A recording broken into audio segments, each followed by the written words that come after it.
అందరికీ నమస్కారం. ఈరోజు మనం చెప్పుకోబోయే కథ బంగారం లాంటి మేనమామ. కథలోకి వెళ్ళబోయే ముందు మీరు కనుక మన ఛానల్ని ఫస్ట్ టైం చూస్తున్నట్లయితే తప్పకుండా మన ఛానల్ని లైక్ చేయండి, షేర్ చేయండి, సబ్స్క్రైబ్ చేయండి, బెల్ ఐకాన్ క్లిక్ చేసి ఆల్ అనే బటన్ని ప్రెస్ చేయడం మర్చిపోకండి. కొంచెం బయట వర్షం పడుతోంది, కొంచెం డిస్టర్బెన్స్గా ఉంటే అడ్జస్ట్ అవ్వమని నా మనవి. ఛానల్ని చూస్తున్న ప్రతి ఒక్కళ్ళు తప్పకుండా మన ఛానల్ని లైక్ చేయండి. నేను పెట్టే ప్రతి కథ మీరు వినటానికి మన ఛానల్ని సబ్స్క్రైబ్ చేసుకుంటే నేను కథ పెట్టగానే నోటిఫికేషన్ మీ వరకు చేరుతుంది. ఛానల్ని బూస్ట్ చేస్తూ మంచి కమెంట్ కూడా పెట్టడం మర్చిపోకండి. మంచి మంచి కథల్ని మీ ఫ్రెండ్స్, ఫ్యామిలీ మెంబర్స్తో షేర్ చేసుకోండి. అలాగే ప్రీవియస్ స్టోరీస్ ఇప్పటి వరకు మీరు విన్ననివి ఏవైనా ఉంటే కనుక చాలా మంచి మంచి కథలు ఉన్నాయి. ఒక్కసారి వెళ్ళి విని చూడండి. మనసుకి హత్తుకునే కథలు చాలా ఉన్నాయి. మనసుకి హాయిని, ఆనందాన్ని, ప్రశాంతతని కలిగించే కథలు ఉన్నాయి. విని ఆనందించండి. కథని ఎక్కడ స్కిప్ చేయకుండా వినండి. మరి కథలోకి వెళ్ళిపోదామా? కేశవరావుని సుగుణ ఎంతో ఇష్టపడి, వలచి, ప్రేమించి పెళ్లి చేసుకుందే. కేశవరావు ఆ తర్వాత సుగుణని పెళ్లి చేసుకొని తీసుకొచ్చిన తర్వాత సుగుణ తండ్రి 25 ఎకరాల పొలం రోడ్డు పక్కన ఉన్న ఏకచక్క బిట్టు సుగుణ పేరు మీద పెట్టాడు కట్నం కింద. కేశవరావు ఆ కట్నం కోసమే, డబ్బు కోసమే సుగుణను పెళ్లి చేసుకున్నాడు. సుగుణ మాత్రం కేశవరావుని జాతరలో చూసి కేశవరావు అందచందాలకి మోహించి నెత్తి మీద రూపాయి పెడితే పావలా కాసుకు చెల్లని కేశవరావునే. కేశవరావు ఫ్యామిలీకే అర్ధన అంటూ స్థిరాస్తి, సొంత కొంప కూడా లేకపోయినా అతన్నే చేసుకుంటాను నాన్న అని 18 ఏళ్ల వయసుకే నానా గొడవ పెట్టి కేశవరావుని పెళ్లి చేసుకుంది. ఆ తర్వాత ఇక కేశవరావు ఆ 25 ఎకరాల ఏకచక్క బిట్టు అలా బేరం పెట్టేసి సిటీకి తీసుకొచ్చి వ్యాపారం పెట్టాడు. వ్యాపారం కాస్త ఊపందుకొని బాగానే సాగుతుంది, కష్టాన్ని ప్రతిఫలంగా పెట్టినందుకు. ఈలోపు కేశవరావు అక్క పిల్లలు, అన్న పిల్లలు, వేలు విడిచిన చుట్టాలు, కాలు విడిచిన చుట్టాలు, బాబాయ్ పిల్లలు, పెదనాన్న పిల్లలు అనే అడ్డమైన వాళ్ళని తీసుకొచ్చి కేశవరావు ఆ వ్యాపారంలో పెట్టాడు. ఇక వాళ్ళకి చేతికడ్డు, నోటికడ్డు లేకుండా చెక్ పవర్లో ఎవరు ఇష్టం వచ్చినట్టు వాళ్ళు అడిగితే అలా చెక్కుల మీద సంతకాలు పెట్టి అమౌంట్లు వేసుకోమని, దేనికి ఎంతెంత కావాలో మీరే చూసుకోండి, మీరు వేరా నేను వేరా అనే అన్ని సెక్టారుల్లో వాళ్ళని పెట్టేసరికి అందిన చోట అందినంత తినేశారు వాళ్ళు. పెళ్ళయ్యి 5 సంవత్సరాలు అవుతోంది. సుగుణకి ఇప్పటి వరకు పిల్లలు లేరు. పగలు రాత్రి అనే తేడా లేకుండా ఒక రకంగా చెప్పాలంటే మొగుడు 24 గంటలు పడకటింట్లోనే కాపురం చెయ్యాలి సుగుణకి. కేశవరావుకి డబ్బు కావాలి, దాంతోపాటు పెళ్ళాం అందం అనుభవించటము కావాలి. దాంతో ఫ్యాక్టరీని తన బంధువుల మీద వదిలేసి పెళ్ళాంతో ఎక్కువ టైం స్పెండ్ చేసేవాడు. 5 సంవత్సరాల తర్వాత సుగుణ గర్భవతి అయిందే. గర్భవతి అయిన సుగుణకి 10 నెలల తర్వాత ఒక కూతురు పుట్టిందే. కూతురు పేరు పౌర్ణమి చంద్రుల్లా ఉందని పూర్ణిమ అని పెట్టుకున్నారు మొగుడు పెళ్ళాం. ఇక ఇటు పూర్ణిమ పుట్టక ముందే సుగుణ కడుపుతో ఉన్నప్పుడే సుగుణ తండ్రి కాలం చేసేశాడు. ఆయన పేరు నారాయణరావు. ఆయనకి కూతురంటే వల్లమాలిన ప్రేమ. సుగుణకి తన కూతురు కన్నా 5 ఏళ్ళు వయసులో పెద్దవాడైన ఒక తమ్ముడున్నాడు. ఫ్యాక్టరీలో వ్యాపారంలో విపరీతమైన నష్టాలు వచ్చి వ్యాపారం దివాళా తీసే స్థితికి వెళ్ళిపోయి పై ఎత్తున అప్పులు కూడా తేలినాయి. ఇప్పుడు ఫ్యాక్టరీని అవతలి వాళ్ళు ఆక్రమించుకోవటం తప్ప చేయగలిగింది ఏమీ లేదు అనే స్థితికి వచ్చేసింది వ్యాపారం. కేశవరావు బంధువులు కేశవరావుతో ఇక అనవసరం ఇక్కడ ఈ వ్యాపారాన్ని సాగదీయటమని ఎవరి వరకు వాళ్ళు చక్కగా మెల్లగా చల్లగా జారుకున్నారు. కేశవరావు మాత్రమే మిగిలిపోయాడు. పాపకి 5 ఏళ్ల వయసు వచ్చేసింది. వ్యాపారం నష్టాల మీద నష్టాలు, నష్టాల మీద నష్టాలతో ఇక వ్యాపారం లాగటం కష్టమైపోయి అప్పులు పెరిగిపోయి వ్యాపారం అవతల వాళ్ళకి అప్పచెప్పేయటం తప్ప వేరే దారేది మిగల్లేదు. ఈలోపు ఇక ఉన్నట్టుండి ఫ్యాక్టరీలో అగ్ని ప్రమాదం జరిగిందని ఫోన్ రావటంతో కేశవరావు బెడ్రూమ్లో ఉన్నాడు. అలాగే సుగుణని వదిలేసి ఉడుకులు పరుగుల మీద బట్టలు కట్టుకొని పరిగెత్తాడు ఒక కారులో. ఇంట్లో మరొక కారు, డ్రైవరు ఉన్నారు. అయితే వెనక ముందు ఆలోచించుకోకుండా మొగుడు మీద ఇష్టమనాలా, ప్రేమనాలా, లేకపోతే మోజనాలా, ఏదైనా అన్నివ్వండి. హడావిడిగా పిల్లను కూడా వెంట తీసుకొని మరి పరిగెత్తింది సుగుణ కారులో. డ్రైవర్ వద్దమ్మా అని చెప్తున్నా కూడా వినకుండా నువ్వు పద అని తొందర పెట్టి ఫాస్ట్గా వెళ్ళమని డ్రైవర్ని కంగారు పెట్టేసింది. అసలే ఒకవైపున బయట వర్షం, దానికి తోడు ఇక కళ్ళు మూతలు పడిపోతున్నాయి డ్రైవర్కే. ఎట్నుంచి చూసినా వర్షం జల్లులో. అమ్మ ఆగిపోదాంగా పక్కన పోనే అంటే, ఏమిట్రా నువ్వు మా దగ్గర పనిచేస్తున్నావా మేము నీ దగ్గర పనిచేస్తున్నావా అని అడిగేసరికి డ్రైవరు ఫాస్ట్గా పోనిమ్మంటుందని పోనిచ్చి ఎదురుగా వచ్చిన దొంగను చూసుకోలేదు. కారు ఇంతెత్తున ఎగిరి పట్టంతో డ్రైవరు పాప ఇద్దరు బయటపడిపోయారు. సుగుణ అదే కారులో ఉండి ఆ తర్వాత కారు పల్టీలు కొట్టి యాక్సిడెంట్లో స్పాట్లో చనిపోయింది. కేశవరావు తిరిగొచ్చాడు కానీ సుగుణ తిరిగి రాని లోకాలకు వెళ్ళిపోయింది. శవాన్ని అన్ని ఫార్మాలిటీసు పూర్తి చేసి తీసుకొచ్చి గుమ్మం ముందు పడుకోబెట్టారు. కేశవరావు సుగుణ శవం ముందు అలా కూర్చుంటే సుగుణ తల్లి సుందరమ్మ సుగుణ తమ్ముడు విశ్వేంద్రని తీసుకుని అక్కడికి వచ్చింది. విశ్వేంద్ర పూర్ణిమ కన్నా 5 సంవత్సరాలు పెద్దోడు. పూర్ణిమకి 5 ఏళ్ల వయసు, విశ్వేంద్రకి 10 ఏళ్ల వయసు. అయితే ముందు సుగుణ అంత్యక్రియలు పూర్తి చేశాక అలా కూర్చున్న సుందరమ్మతో, అత్తయ్య నీ పేరు మీద 100 ఎకరాల పొలం ఉంది కదా, లెక్క ప్రకారం నా భార్యకి సగం వీడికి సగం రావాలి కదా, వ్యాపారం అంతా నష్టాల పాలైపోయింది, అప్పులు పాలైపోయాను, ఆ 50 ఎకరాలు నా పేరున పెడితే లేదా అమ్మి డబ్బిస్తే కాస్త నేను ఒడ్డున పడ్డవాణ్ణవుతాను అన్నాడు ఆవిడతో. మేం పెట్టిన అంత బంగారం ఏమైంది అని అడిగింది ఆవిడ. ఎంతోటి బంగారం అని చుట్టుపక్కల వాళ్ళంటే, ఎంతోటి బంగారమా, 7 వారాల నగలు మా అత్తగారు మనవరాలికి ఇమ్మనమని ఇచ్చిందని మా ఆయన నానమ్మ గుర్తుగా ఉంచుకోమని ఇచ్చాడు ఒక పెద్ద పెట్టె నగలు. అవి కాకుండా పిల్ల పెళ్ళికని పెట్టిని 200 కాసులు. అవి కాకుండా మేనమామలు అమ్మమ్మ తరపు నుంచి పెట్టిని 200 కాసులు.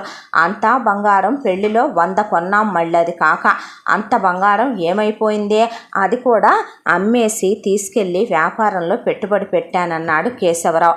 దాంతో ఒళ్ళు మండిపోయిన సుందరమ్మ లేచి నిలబడి కొంగు బొడ్లో దోపుకుందే.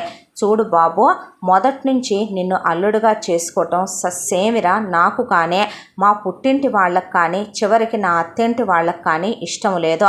ఎందుకంటే మన స్థాయికి స్తోమతకి స్థితిగతులకి తగిన కులం మతం తగినటువంటి హోదా ఉన్నవాళ్ళనే, చదువు సంస్కారం ఉన్నవాళ్ళనే చేసుకోవాలి ఎవరైనా కూడాను. నా కూతురికి ఒళ్ళు బలిసి కొవ్వెక్కి మదం పట్టి కండ కావరం పట్టి కళ్ళు మూసుకుపోయి కళ్ళకి కొవ్వు పొరలు కమ్మేసి బయటేసి 10 రోజులు కూడా కాకముందే దానికి జాతరకి వాళ్ళ నాన్నెమ్మటి వెళ్ళటం ఏంటో, అక్కడ నువ్వు దానికి నచ్చటం ఏంటో, నిన్ను మోహించటం ఏంటో, మోహించి నిన్ను తప్ప చేసుకోనని అదే మూడంకేసుకొని కూర్చోటం ఏంటో, నా మొగుడు ఆ నారాయణరావు గారు పొయ్యి ఎక్కడున్నాడో కానీ కూతురంటే పంచప్రాణాలు మా అమ్మే తిరిగి పుట్టిందని నేనెంత చెప్తున్నా వినకుండా నెత్తి మీద రూపాయి కాసు పెడితే పావలాకి చెల్లవు నువ్వేమీ పెద్ద చదువులు చదివి చించింది లేదు, డిగ్రీ తప్ప, వెనకమాల రూపాయి స్థిరచరాస్తి లేదు, సొంతిల్లు లేదు, పైగా నీకు అక్కలు చెల్లెళ్ళు అన్నలు తమ్ముళ్ళు లంపటాలు బాధ్యతలు తొక్క తోటకూర, పైగా జనోద్ధరణనే జనాన్ని ఉద్ధరించే మనిషివి నువ్వు. కేవలం నా కూతురు నిన్ను ప్రేమించింది కానీ నువ్వు నా కూతుర్నే 100కి 99.9% నేను బల్లబుద్ధి చెప్తా. నువ్వు డబ్బు కోసం ఆస్తి కోసం నగల కోసం నా కూతురు అందగత్తా, నువ్వంటే మోజుపడి సస్తుంది కాబట్టి దాన్ని అనుభవించటానికే చేసుకున్నావు. నేను 25 ఎకరాల పొలం నా కూతురి పేరు మీద పెట్టరా, బుద్ధి తక్కువ మొగుడా అని నా మొగుడికి చెప్పా. అసలు 25 ఎకరాలు పెట్టొద్దు, పిల్లకు 10 ఎకరాలు పెట్టు చాలు అన్న. అదేంటండి, ఇద్దరు మీ పిల్లలు కాదా ఏంటి, ఇద్దరికి చెరుసగం పెట్టొద్దా ఏంటి, ఏంటయ్యా రూల్స్ మాట్లాడుతున్నావు, రూల్స్ నీ మామసొమ్ము ఏమైనా అనుకుంటున్నావా ఏంటది, రూల్స్ మీద రూల్స్ చెప్తున్నావు. అదే మీ మామగారు సంపాదించిన స్వార్జితం కాదు, మా మామగారు సంపాదించి ఇచ్చిన పిత్రార్జితం. అదే మన మనవడుగా నా కొడుక్కి హక్కు ఉంటుంది. నీ పెళ్ళానికి మనవరాలుగా 10 ఎకరాలే పెట్టమని రాశారు వాళ్ళు. నా మొగుడు కూడా పెట్టే హక్కు లేదు నా సంతకం లేకుండా. కానీ కూతుర్ని అత్తారింటికి పంపిస్తున్నామని రోడ్డు పక్కన బంగారం పండే పొలం 25 ఎకరాలు పెడితే దాన్ని నమ్మి తీసుకొచ్చి వ్యాపారంలో పెట్టి 500 కాసుల బంగారం, అది కాక ఇచ్చిన ల్యాండు, ఇచ్చిన 50 లక్షల క్యాష్, అది కాకుండా ఇక ఇచ్చినటువంటి బంగారం 7 వారాల నగలు ఎత్తుకెళ్ళి అమ్మి వ్యాపారంలో పెట్టి నీ వాళ్ళందరినీ తీసుకొచ్చి కూర్చోబెట్టి దివాళా తీసి ఇంకా మమ్మల్ని 50 ఎకరాలు పెట్టండి, అవి పెట్టండి, ఈ పెట్టండి అంటే నేను నా కొడుకు చెప్ప పట్టుకొని వీధిలో కూర్చొని అడుక్కు తినమంటావా ఏంటి? నువ్వు చెప్పేది ఎలా ఉందే? నాకు 50 పెడితేనే అయిపోతారా ఏంటండి? మీ అమ్మాయికి హక్కు లేదా ఏంటి? మరి అప్పుల వాళ్ళకి ఏం సమాధానం చెప్పమంటారు? మమ్మల్ని అడిగి పెట్టావా నువ్వు వ్యాపారం? మమ్మల్ని అడిగి పిలిచి నీ చుట్టాలందరినీ పెట్టుకున్నావా? అప్ప చెప్పేసాయి. అలాంటప్పుడు ఎవరో ఒకళ్ళు దివాళా తీసి అప్పులు ఇచ్చిన వాళ్ళు తీసేసుకుంటారు కాబట్టి వ్యాపారాన్ని వాళ్ళకి అప్ప చెప్పేసాయి. మా వల్ల అయితే కాదు. అయినా పండే పొలం మొత్తం నేను మీకే పెట్టాను. ఇప్పుడు ఉన్న 100 ఎకరాల పొలం అంత సాగు భూమి ఏమీ కాదు. వర్షాధారం మీద ఆధారపడి 1 సంవత్సరం పండితే మళ్ళీ 2-3 ఏళ్ళు పంటే రాని పొలం అదే. ఆ పొలం కోసం మేమే బోర్లు వేయించుకుందామని, ఆ పొలానికి మేమే ఏదైనా దానికి ఒక ఆధారాన్ని కల్పిద్దామని చూసి ఆయన పైకి పోయాడు. రేపు పిల్లాడికంటూ నేను అది కూడా మిగల్చకపోతే ఎలాగా? మరి మీ కూతురికి పుట్టిన ఈ పిల్లని ఏం చేయమంటారమ్మా అని అడిగారు కేశవరావు అమ్మా నాన్నలో. మిమ్మల్నేమీ నేను నా మనవరాలను ఉంచుకోమని చెప్పలేదే. నా మనవరాల్ని నాకు ఇచ్చేసి నువ్వు ఇంకో పెళ్లి చేసుకో అబ్బాయి. నువ్వు నీకు తగిన వాళ్ళని తీసుకొచ్చుకో నీ జీవితంలోకి. కలలా వచ్చి కలలా వెళ్ళిపోయింది అనుకో మా అమ్మాయినే. పోతూ పోతూ అది మిగిల్చిన జ్ఞాపకాన్నైనా నిన్నెవరుంచుకోమన్నారో? మా పిల్ల మాకేమీ భారం కాదుగా, నేను ఎత్తుకెళ్ళి పెంచుకుంటాను నా కొడుకుతో పాటు. నాకు అలవాటే మగ మనుషులు లేకపోయినా సంసారాన్ని ఒంటి చేతి మీద నెట్టుకు రావటం. అంటే అయితే ఏంటండి మీరు ఇప్పుడు పెట్టనంటారు అంతేగా అన్నాడు కేశవరావు. పెట్టను. నువ్వు ఇంకో పెళ్లి చేసుకొని పిల్లని నాకు ఇచ్చేయి. ఇవ్వను. ఎందుకు ఇస్తానో? ఎందుకు ఇవ్వవు? అది నా కూతురైతే మీ కూతురు ఒక్కటే తనకి తాను కాపురం చేసుకొని కనలేదులేండి. నాలో నుండే నేను స్పర్మ్ ఇస్తేనే వచ్చింది మీ మనవరాలు మీ కూతురు కడుపులోకి. ఏం మాటలవి అని అడిగింది సుందరమ్మ. అవును, మీరు ఆస్తి దగ్గర అంత గట్టిగా ఉన్నప్పుడు నేను మాత్రం గట్టిగా ఉండటంలో తప్పేముందే? అంటే నా పిల్ల నాకేమీ బరువు భారం కాదు, ఎవరూ తీసుకెళ్ళక్కర్లేదు, నేనే పెంచుకుంటాను అన్నాడు కేశవరావు. నువ్వు పెంచుకోవటం ఏంట్రా? నీకెందుకు? వాళ్ళ 100 ఎకరాలు ఆమె ఉంచుకుంటుందో అమ్ముకుంటుందో, ఆమె దగ్గర ఒక 500 కాసులు బంగారం కూడా ఉందే. రేపొద్దున ఏ 10 ఎకరాలో 25 ఎకరాలో ఆ పిల్ల మొహం చూసి జాలిపడి కూతురని పెట్టి ఓ 100 కాసులు బంగారం పెట్టి పెళ్లి చేసి పంపించుకుంటారో, లేదా ఆవిడ కొడుకే ఇచ్చి చేసుకుంటుంది, లేదా ఏ చదువో చెప్పించి ఎవడో ఒకడికి ఏ అమెరికానో ఇచ్చి తోసేస్తారు. నీకెందుకురా ఆ పిల్ల భారం బరువులు నువ్వు పెట్టుకోవటం పని లేకనా అన్నారు కేశవరావు తరఫు వాళ్ళందరూ. మీకేం తెలియదు, నోరు ముయ్యండి అని కేశవరావు అందరినీ నోరు ముయించి మీరు వెళ్ళిరండి అన్నాడు. మంచిదే, నా కూతురే లేకపోయిన తర్వాత ఇంకా నాకు నువ్వేమిటి? కానీ ఒకటి గుర్తుపెట్టుకో, నా రక్తం నా అంశమైనటువంటి నా కూతురు నీ దగ్గరే ఉందే. పిల్లని చూడటానికి నేను వస్తూనే ఉంటాను, అది మర్చిపోకని పిల్లాన్ని తీసుకొని సుందరమ్మ అక్కడి నుంచి వెళ్ళిపోయింది. అత్తగారు పొలం పెట్టనందనే కోపంతో ఆల్బములు తీసుకొచ్చి అందులో ఉన్న ఫోటోలన్నీ చించేసి బావమరిదివి అత్తగారివి ఫోటోలు లేకుండా ఆల్బం తగలబెట్టి పెళ్ళాం ఫోటో మామగారి ఫోటో మాత్రమే ఉంచుకున్నాడు కేశవరావు చేసిన పనికి ఒళ్ళు మండిపోయి ఏ డబ్బున్న దాన్నో చేసుకుంటాళ్లే, ఇంకా కాస్త చక్కబెట్టుకోవచ్చు వ్యవహారం అనుకుంటున్న కేశవరావు అమ్మ నాన్న అక్క చెల్లెళ్ళు అన్నదమ్ములు చుట్టాలు బంధువులు ఇలా కేశవరావు అనేపాటికి పిల్లున్నవాడిని ఎవరు చేసుకోవటానికి ముందుకొస్తారో? సెకండ్ హ్యాండ్ గాడిని చేసుకోవటమే కష్టమని ప్రపంచం అనుకుంటుందైతే అక్క ఇంకా నీ కొడుకు పిల్లను కూడా పెట్టుకున్నాడు, ఎవడే వేణి చేసుకునేది అని చుట్టూ నలుగురు 4 మాటలు మాట్లాడేశారు. దాంతో నువ్వు పెళ్లి చేసుకో, నువ్వు మానుకో, ఏమీ వాళ్ళు మాట్లాడకుండా డిగ్రీ చదువుకున్నావు గారా, ఉద్యోగం చేసుకొని ఎవరికి వాళ్ళు పలాయనం చిత్తగించి నీ పిల్ల బాధ్యత నీదేనన్నావుగా చూసుకోమరని వెళ్ళిపోయారు వాళ్ళు. కేశవరావు ఆ తర్వాత పెళ్లి చేసుకోవాలనుకోలేదు. కూతురు దృష్టిలో చెడ్డోడైపోవాలనుకోలేదు. ప్రపంచం దృష్టిలో భార్య జ్ఞాపకాలతో తను మరిగిపోతూ అలాగే మాగిపోతున్నట్టుగా కనిపించాలంటే ఇప్పుడు తను పెళ్లి చేసుకోకూడదు. భార్యను ప్రేమించే భర్తగా చరిత్రలో తను మిగిలిపోవాలి. కూతురు కోసం జీవితం అంకితం చేసే తండ్రిగా కూతురు దృష్టిలో తను ఉండిపోవాలి. అత్త మళ్ళీ మళ్ళీ వచ్చి పిల్లని చూస్తాను అన్నది కాబట్టి అసలు ఈ ఊరు నుంచే వెళ్ళిపోతే అనే సంసారాన్ని అక్కడి నుంచి వేరే సిటీకి మార్చాడు. వెళ్ళి ఉద్యోగం చూసుకున్నాడు. ఆ ఉద్యోగానికి ఫ్యాక్టరీ ఓనర్ గారు చాలా మంచి ఆయన. నిజానికి కేశవరావు చదివిన తొక్కలో డిగ్రీకి వచ్చేది ఒక 20,000 25,000 ఉద్యోగం అయితే కేశవరావు తెలివితేటలు చురుకుదనం, అంతకుముందు వ్యాపారం చేసిన అనుభవం, ఆయనకి ఇచ్చిన సలహాలు, సేల్స్ పెరగటానికి కేశవరావు ఇచ్చే ఐడియాలు చూసి ఇంప్రెస్ అయిన ఆయన కేశవరావుకి మంచి పోస్ట్ ఇచ్చాడు. దానికి తోడు పిల్ల చదువుకి ఎంత ఖర్చు అయితే అంతా నేనే చూసుకుంటాను, భార్య పోయిన తర్వాత కూడా పెళ్లి చేసుకోకుండా బిడ్డ కోసం జీవితం అంకితం చేసే నీలాంటి మగాళ్ళనే ఈ ప్రపంచం గుర్తించదయ్యా అని ఆయన మెచ్చి మేకతోలు కప్పి ఓ దండలేసినంత, సన్మానం చేసినంత, కనకాభిషేకం చేసినంత చేశారు కేశవరావుకి. ఆఫీసులో కేశవరావు ఎవరి జోలికి వెళ్ళేవాడు కాదు. అందగత్తెలైన అమ్మాయిలు చాలామంది ఉన్నా, పెళ్ళిళ్ళు అయిన వాళ్ళు కాని వాళ్ళు ఉన్నా ఎక్కడ ఓనర్ గారి దృష్టిలో తను చెడు అనిపించుకోవాల్సి వస్తుందో అని వాళ్ళతో ఎంతవరకు అంతవరకు ఉండేవాడు. పిల్లని స్కూల్లో జాయిన్ చేసినా తను ఫుల్ టైం ఇంట్లో ఉండడు కాబట్టి ఇంట్లో ఒక పనమ్మాయిని పెట్టాడు. దాని పేరు రమ. దానికి పెళ్ళయి మొగుడు సచ్చి పిల్లలు లేరు.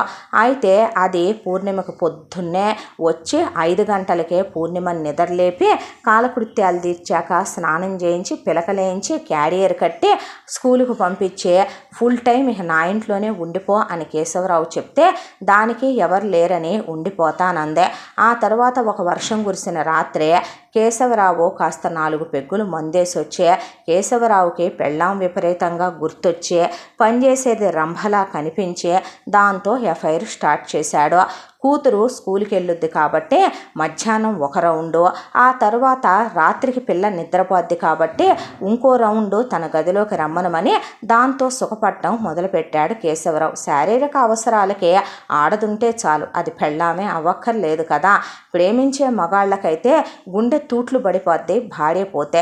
డబ్బు కోసం అవసరాల కోసం పెళ్లి చేసుకునే మగాళ్ళకి ఏమీ ఇలాంటి సెంటిమెంట్లు పెద్దగా ఉండవు కదా. సుగుణ ఫోటోకి రోజుకి వాడిపోని ఒక దండ, అక్కడ వెలిగించే 2 దీపాలు, పోయిన వాళ్ళకి ఇచ్చే అంతిమ నివాళి చాలు.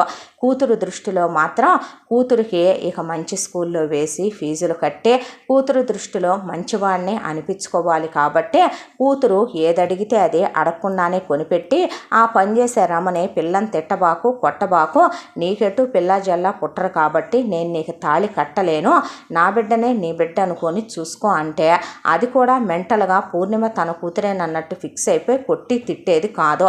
పిల్ల అసలు ఎవరి జోలికి వెళ్ళే తత్వం కూడా కాదు. తండ్రిలా ఎఫ్ఐఆర్ పెట్టుకున్నాడు. అదే తండ్రికి ఎఫ్ఐఆర్ పెట్టుకున్న వనిత అనే పూర్ణిమకి తెలియదు. ఇలా రోజులు సంవత్సరాలు గడిచిపోతూ పిల్ల ఇంటర్మీడియట్కి వచ్చింది. వచ్చినప్పుడు రమ కేశవరావు కోసం మందులో స్టఫ్కుంటుందని వాళ్ళిద్దరికీ నైట్ ప్రత్యేకంగా రోజు మల్లెపూలు లేనిది కేశవరావు ఊరుకోడు. అవి తెచ్చుకోవటానికి బయటికి వెళ్ళి వస్తూ లారీ కింద పడి సచ్చింది. అయితే కేశవరావే సొంత పెళ్ళానికి చేసినట్టు అంత్యక్రియలు చేసి కూతుర్ని చూడకుండా పొగిలి ఏడ్చాడు తన రమ పోయినందుకు. ఆ తర్వాత ఇంకో అమ్మాయిని చూసి పెడతాను అన్న పూర్ణిమ ఎందుకు నాన్న, ఇంకా నేను ఇంటర్ కూడా అయిపోయి ఇంజనీరింగ్కి వెళ్ళబోతున్నాను, మామూలుగా పనమ్మాయిని పెట్టుకుంటే చాలు, ఈవినింగ్ రమ్మంటాను, నేను కాలేజీ నుంచి వచ్చాక పని చేయించుకొని వంట చేయించుకుంటాను, ఏదైనా 2 రకాల ఫ్రైలు చేయించి ఫ్రిడ్జ్లో పెడితే మనకు మార్నింగ్ పూటకు కూడా సరిపోతాయి, బ్రేక్ఫాస్ట్ ఏ శాండ్విచో బ్రెడ్ ఆమ్లెట్టో లేదంటే బయట నుంచో తెచ్చుకొని తిందాము, రమ పోయిందిగా ఇంకా ఎందుకులే నాన్న, నీకు కూడా వయసు అయిపోయింది కదా, నువ్వు మాత్రం ఇప్పుడు ఎంతవరకని మేనేజ్ చేయగలుగుతావో, పని వాళ్ళకి జీతాలు, నా ఫీజులు కట్టాలంటే నీ వల్ల అయ్యే పని కాదు కదా అంది. నిజానికి కేశవరావు కూడా ఒకటి అనిపించింది. ఇప్పుడు తనకి నిజంగానే వయసు అయిపోయిందే. వయసు అయిపోయిన తనకి పెద్దగా శారీరక కోరికలు కలగట్లేదు. కలిగినా బయట బోలెడంతమంది వేసులుంటారు. వన్ నైట్ స్టాండ్కి డబ్బులు పడేసి పోయి వస్తే సరిపోద్దే. పిల్ల వయసుకు వచ్చిన తర్వాత పిల్ల కంట్లో పడితే తను లైఫ్ టైం దుర్మార్గుడుగా, చెడ్డోడుగా పిల్ల దృష్టిలో నమోదైపోతాడో. దీనికన్నా పిల్ల చెప్పినట్టు పనిచేసేదాన్ని పెట్టుకొని పని చేయించుకొని పంపుకోవటం బెటర్ కదా. కూతురు మాట ఎందుకు కాదనాలి, సరే అన్నాడు. పడి పడి చదివేది పూర్ణిమకి లైఫ్లో గోలు, యాంబిషను ఉండేవే. చాలా పెద్ద ఎంఎన్సీ కంపెనీలో మెట్రో సిటీలో CEO పోస్టు లెవెల్కి తను ఎదగాలంటే ఎంత చదవాలి? పుస్తకం తప్ప మరో ప్రపంచం ఉండేది కాదు. ఒక టీవీ చూడటం, ఒక ఫ్రెండ్స్ ఉండటం, ఒక ఫోన్లు, చిట్చాట్లు, ఫేస్బుక్లు, ఇన్స్టాగ్రామ్లు ఇలాంటి ఏమీ లేకుండా, సినిమాలు, షికార్లు, షాపింగులు, రెడీ అవటాలు అవి ఇవి ఏమీ లేకుండా పిల్ల చూడటానికి చాలా బాగుంటుంది సుగుణలాగా. పడి పడి పడి పడి చదివేది పూర్ణిమ. దాంతో కేశవరావుకి కూతురు అంత చదువుతుందని మహా ఇష్టం మరొకటే. పిల్లని తీసుకెళ్ళి ఇంటర్లో మంచి మార్కులు వచ్చేసరికి ఇంజనీరింగు చాలా పెద్ద కాలేజీకి పిల్ల ఎంట్రన్స్ రాసుకుందే. చాలా పెద్ద పెద్ద బలిసిన వాళ్ళ పిల్లలు చదివే కాలేజ్ అదే. అయినా సరే వెనకాడకుండా ఓనర్ గారు చదివించుకుంటూ వచ్చేసాడుగా. పిల్లని ఫస్ట్ క్లాస్ నుంచి ఇప్పటి వరకు ఫీజులు కట్టేది ఆయనే. కేశవరావు నమ్మకంగా పనిచేస్తాడనే. పిల్ల మార్కుల లిస్ట్ ఎత్తుకెళ్ళి చూపించంగానే ఐఎమ్ ప్రౌడ్ ఆఫ్ యూరా అని పూర్ణిమని మెచ్చుకొని ఇలా చెక్కు రాసి ఇచ్చేశాడు కేశవరావుకే. పిల్ల పీజీ వరకు ఎంత ఫీజు అవుద్దో అంత, ఆ తర్వాత నువ్వు చాలా గొప్ప పొజిషన్కి వెళ్ళాలమ్మా అని ఆయన బ్లెస్ కూడా చేశాడు. అయితే పూర్ణిమ ఇంజనీరింగు పీజీ కలిపి 6 ఏళ్లకి సరిపడా ఫీజు కాలేజీ వాళ్ళతో మాట్లాడి మరీ కేశవరావు పిల్లని చాలా పెద్ద కాలేజీలో జాయిన్ చేశాడు. పూర్ణిమకి గిఫ్ట్గా స్కూటీ కొనిచ్చాడు కేశవరావు. ప్రతిరోజు స్కూటీ మీద కాలేజీకి వెళ్ళే లెక్చరర్లందరికీ పిల్లంటే ఇష్టం. చాలా మంచి బట్టలు వేసుకుంటుంది. చూడటానికి హెయిర్ లీవ్ చేసుకునే పిల్ల చాలా అందంగా, అట్రాక్టివ్గా, చూడగానే కళ్ళల్లో పడేలా ఉంటుంది. అలా అని ఎవరికీ ఇంత స్పేస్ ఇవ్వదు. అబ్బాయిలకే కాదు అమ్మాయిలతో కూడా వెకిలివాగుడు వాగటం, ఫోన్లు చేయటం, వాళ్ళతో కలిసి సినిమాలు, షికార్లకి వెళ్ళటం, లేదా బయట తిరిగి రావటం, నా ఫ్రెండ్సేనని చెప్పి వాళ్ళని వెళ్ళి వెనకేసుకురావటం, గ్రూపులు మెయింటైన్ చేయటం, బ్యాచ్లు మెయింటైన్ చేయటం, ఒకళ్ళ మీద ఒకళ్ళకి గాసిప్స్ చెప్పటం, వాళ్ళు వచ్చి చెప్తే వినటం, ఇలాంటివి ఏవి పూర్ణిమ విషయంలో ఉండవని గమనించారు లెక్చరర్లు, ప్రిన్సిపల్ సారు. అయితే క్లాసులో, లేదంటే లైబ్రరీలో, లేదంటే ఇంట్లో, లేదంటే ఫోన్లో మ్యూజిక్ పెట్టుకొని అలా బెంచ్ మీద లేడవునై పడుకొని ఉంటుంది. ఇలాంటి పిల్లలు బహుశా కోటికి ఒకళ్ళు ఉంటారేమో. కన్నా ఆ తల్లిదండ్రులు ఎంత పుణ్యాత్ములో అనుకునేవాళ్ళు లెక్చరర్లో. అడిగితే పిల్లలకి డౌట్లు చెప్పటం ఎక్కడైనా ఉన్న విషయమే. ఫీజు కట్టినందుకు అడగకుండా కూడా పూర్ణిమకి ఎక్స్ట్రా ఇన్ఫర్మేషన్ ఇచ్చేవాళ్ళు లెక్చరర్లంతా కూడా. అంత నచ్చేసేది పిల్ల అందరికీ. అలా పూర్ణిమ చదువు కొనసాగుతూ ఉండగా కాలేజీలో సురేంద్ర అనే ఒకడి కంట్లో పడింది పూర్ణిమ. సురేంద్ర పూర్ణిమ అందచందాలు చూసి, పూర్ణిమ క్యారెక్టర్ చూసి, పూర్ణిమకి చాలామంది అబ్బాయిలు ప్రపోజ్ చేసిన పూర్ణిమ నో అంటం చూసే పూర్ణిమకి తను ప్రపోజ్ చేశాడు. ప్రపోజ్ చేసిన పూర్ణిమ, సారీ, నాకు ఇప్పుడు ఈ ప్రేమలు పెళ్ళిళ్ళ మీద నమ్మకాలు లేవు. నేను అసలు ఇప్పుడు వాటి గురించి ఆలోచించట్లేదు. చదువు తప్ప నేను దేని గురించి ఆలోచించాలనుకోవటం లేదు. నాకు చదువుకోవటం అంటే చాలా ఇష్టం. అనవసరంగా నన్ను డిస్టర్బ్ చేసి నువ్వు నీ టైం వేస్ట్ చేసుకోవద్దు. నా చుట్టూ తిరిగే నాకు ఇప్పుడు నా గోలు, నా అంబిషన్ తప్ప ఏది కనిపించదు, వినిపించదు అని ఫ్రెండ్స్ అందరూ, వాడు నీకు ఐ లవ్ యూ చెప్పటం ఏంటే, వాడంత అందంగా ఉంటాడే, వాడు టాపరే, వాడి లెవెల్ ఏంటో తెలుసా అసలు, వాడి బండెక్కాలని అమ్మాయిలు తప్పించిపోతారే, ఒక్క ఛాన్స్ కోసం ఎదురు చూస్తారే, ట్రై చేసుకోండి అయితే అనేసి వెళ్ళిపోయేదే. ఒక్కసారైనా పూర్ణిమ తన బండెక్కకపోద్దా అనే సురేంద్ర ప్రతిరోజు పూర్ణిమ వెనకాలే తిరిగేవాడు. పూర్ణిమనే ఎవరైనా అబ్బాయిలు ఆపుతున్నా, ర్యాక్ చేస్తున్నా తను నా పిల్లనే, నేను తన బాయ్ ఫ్రెండ్ననే, మీరు తనని డిస్టర్బ్ చేస్తే నేను ఊరుకోననే ఇలా ఆమె మీద ఈగ వాళ్ళనిచ్చేవాడు కాదు. పూర్ణిమ ఇంటికి వచ్చేటప్పుడు స్కూటీ వెనకాలే ఫాలో అవుతూ వచ్చేవాడు. పొద్దున్నే పూర్ణిమ బయలుదేరే టయానికి వాళ్ళింటి సందు చివరే ఉండేవాడు. పూర్ణిమ ఎక్కడికి వెళ్తే అక్కడికే పూర్ణిమ వెనకాలే వెళ్ళేవాడు. పూర్ణిమ గురించి చాలా కేర్ తీసుకునేవాడు. పూర్ణిమకి పీరియడ్స్ లాంటివి వస్తే పక్కనున్న అమ్మాయిలకి తన పేరు చెప్పొద్దు, చెప్తే తీసుకోదు అని కాస్త అమ్మాయిల్లో కూడా తేడా క్యాండిడేట్లు కాకుండా మంచి అమ్మాయిలు ఉంటే వాళ్ళని సెలెక్ట్ చేసుకొని చాక్లెట్స్ ఇచ్చి ఇప్పించేవాడు. పూర్ణిమనే అంత స్ట్రెస్ స్ట్రెయిన్ అవ్వద్దని రికార్డ్స్ తనకి హెల్త్ బాగాలేదనుకుంటాను అని తను కంప్లీట్ చేయించి మేమే రాసామని అవతలమ్మాయిల్ని చెప్పి ఇమ్మంటే వద్దు ప్లీజ్ ఇలాంటివన్నీ అనేసేది పూర్ణిమ విషయంలో చాలా కేర్ చూపించేవాడు సురేంద్ర. అలా 4 సంవత్సరాలు ఇంజనీరింగ్ అయిపోయినా సురేంద్ర లవ్ని పూర్ణిమ యాక్సెప్ట్ చేయలే. కుక్క తిరిగినట్టు తిరిగాడు పూర్ణిమ వెనకాల. ఆ తర్వాత పీజీ 2 ఏళ్ళు, అప్పుడు పట్టించుకోలే. చదువు కంప్లీట్ అయిపోవటంతోనే పూర్ణిమకి పెద్ద మెట్రో సిటీలో చాలా పెద్ద హైయెస్ట్ ప్యాకేజీ, కాలేజీలోనే టాప్ 1 పొజిషన్లో నిలబడింది పూర్ణిమ. అంత హైయెస్ట్ ప్యాకేజ్ వచ్చింది పూర్ణిమకి. శాలరీతో ఉద్యోగం. అక్కడ కనుక వర్క్ చేస్తే ఒక్క 5 సంవత్సరాల్లో తను అనుకున్న CEO పోస్టుకు వెళ్ళిపోవచ్చు. ఆనందానికి అవధుల్లేనంత సంతోషపడిపోయి ఇంటికి వచ్చింది. వచ్చి కేశవరావుతో, నాన్న నాకు ఉద్యోగం వచ్చింది, ఇంకా మనం ఈ ఊరు నుంచి వెళ్ళిపోదాం, వెళ్ళి ఫ్యాక్టరీలో అంకులకి చెప్దాం పదమనమని ఆయనకి చెప్తే చాలా సంతోషపడిపోయాడు ఓనర్ గారు. నేను ఇంత ఆనందం నా పిల్లలు చదువుకున్నప్పుడు కూడా పడలేదమ్మా. ఎందుకనంటే వాళ్ళందరూ టైంపాస్ కోసమో డబ్బులు ఉన్నాయి కాబట్టో మాకు చదివారు, కానీ ఇంత అంబిషియస్గా వాళ్ళు కూడా చదవలేదని బ్లెస్ చేశాడు ఆయన. ఆ తర్వాత ఇంటికి వచ్చాక అందరికీ స్వీట్లు పంచిపెట్టి గుడికి వెళ్ళొచ్చి ఆ తర్వాత తండ్రి కూతురు సినిమాకి చాలా రోజుల తర్వాత కలిసి వెళ్ళి ఆ తర్వాత డిన్నర్ చేసి ఇంటికి వచ్చారు. నాన్న ఇంకా నువ్వు చాలా కష్టపడ్డావు ఇన్నాళ్ళుగా కూడా, ఇంకా నువ్వు జాబ్ మానేసాయి నాన్న, నాకు బోల్డ్ అంత శాలరీ వస్తుంది కాబట్టి అక్కడికి వెళ్ళిన వెంటనే ముందు హౌస్ ప్లాన్ చేసుకుందాం. ఒక 2-3 సంవత్సరాల్లో హౌస్ లోన్ కూడా క్లియర్ అయిపోద్ది. ఆ తర్వాత కాస్త గోల్డ్ తీసుకుందాం.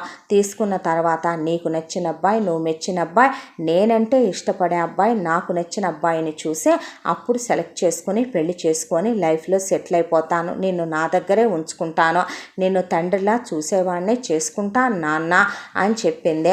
అలాగేనమ్మా అని ఆ రాత్రికి పడుకున్నారు. తెల్లారేసరికి ఇక పూర్ణిమ లేచి అలా స్నానం చేసి, నాన్న నేను అలా కాస్త లైబ్రరీ దాకా వెళ్ళొస్తానంటే అలాగేనమ్మా అని కేశవరావు పిల్ల కోసమని టిఫిన్ ప్రిపేర్ చేస్తుండగా బెల్లు టంగు టంగును మోగిందే. అప్పుడే వచ్చావేమమ్మా అని తలుపు తీశాడు గరిటె పట్టుకొని. ఎదురుగా సురేంద్ర వాళ్ళ అమ్మ మాలిని, నాన్న జితేంద్ర, వాళ్ళ అక్కలు చందన, సరిత, వాళ్ళ మొగుళ్ళు, ఇక వాళ్ళ చుట్టాలు బంధువులు వచ్చి నుంచున్నారు. పెద్ద పెద్ద పడవంత కార్లు ఇంటి ముందు ఆగున్నాయి. లోపలికి రావచ్చండి అని అడిగాడు జితేంద్ర కేశవరావుని. రండి అని చేతిలో ఉన్న గరిట వంటగదిలో పెట్టి స్టవ్ ఆఫ్ చేసి వచ్చి భుజం మీద ఉన్న నాప్కిన్ తీసి మొహం కడుక్కొని షర్ట్ వేసుకొని తలదూకొని వస్తే కూర్చోండి అంటే కూర్చున్నారు. ఏంటండి విషయం, ఎవరు మీరు తెలుసుకోవచ్చా అన్నాడు కేశవరావు. నా పేరు జితేంద్ర, పెద్ద బిజినెస్ మ్యాగ్నెట్నే. నాకెంత ఆస్తుందో నాకే తెలియదు. నా తాత ముత్తాతల కాలం నుంచి మేము స్థితిమంతులం. కోట్ల రూపాయల ఆస్తిపాస్తులు ఉన్నాయి మాకు. ఏవేవి ఎక్కడెక్కడ ఉన్నాయో కూడా లెక్కలు మర్చిపోతుంటాను నేను. నాకు 2 కూతుళ్ళు, చందన, సరిత వీళ్ళ పేర్లు. నా మేనల్లుళ్ళు ఫారెన్ రిటర్న్లో, వాళ్ళకే ఇచ్చి పెళ్లి చేసి పెద్ద పెద్ద బిజినెస్లు ఇక్కడే చూసుకుంటున్నారు నా మేనల్లుళ్ళు కూడా. నా పెద్ద కూతురికి, రెండో కూతురికి 3 పిల్లలు కూడా ఉన్నారు, వాళ్ళే వీళ్ళు. నేను ఇల్లరికం తెచ్చి ఇంట్లోనే ఉంచుకున్నాను నా చందనని, సరితని. నా పిల్లలు నా కళ్ళ ముందే ఉండాలనుకునే వ్యక్తిని నేను. ఆవిడ నా భార్య మాలిని. ఇక వీడు మా ఒక్కగానొక్క కొడుకు సురేంద్ర. వీడు మీ అమ్మాయి చదివే కాలేజీలోనే చదువుతున్నాడు. మీ అమ్మాయిని వాడు ఎప్పటి నుంచో ఇష్టపడుతున్నాడంట. ఇద్దరు ప్రేమించుకుంటున్నారంట. మీరు సరే అంటే గనక మనం పెద్ద మనసు చేసుకొని, మా అబ్బాయి ఇష్టాన్ని కాదనే అమ్మా నాన్నలం కాదు మేము, మీ అమ్మాయిని మా ఇంటికి కోడలుగా కాదు కూతురుగా పంపించండి, పువ్వుల్లో పెట్టి చూసుకుంటాం అని అడిగారు జితేంద్ర వాళ్ళు. అడిగితే నువ్వు మాత్రమే ప్రేమించావా బాబు, మా అమ్మాయి కూడా ప్రేమించిందా అన్నాడు కేశవరావు. అబద్ధాలు చెప్పడం ఎందుకు అంకుల్, నేనే 6 సంవత్సరాలుగా తన వెనకాలే తిరిగాను. తను మాత్రం చదువు తప్ప వేరే ఏది పట్టించుకోలే. నన్నే కాదు ఏ అబ్బాయికి కూడా తను స్పేస్ ఇవ్వలేదు. షీఈ్ ఎ డైమండ్ అని చెప్పాడు సురేంద్ర. చెప్పిన తర్వాత తనంటే నాకు ఎంత ఇష్టం అంటే చెప్పటానికే మాటలు సరిపోవు అంకుల్. ఆమె క్యారెక్టర్కి నేను హ్యాట్స్ ఆఫ్ చెప్పాలి.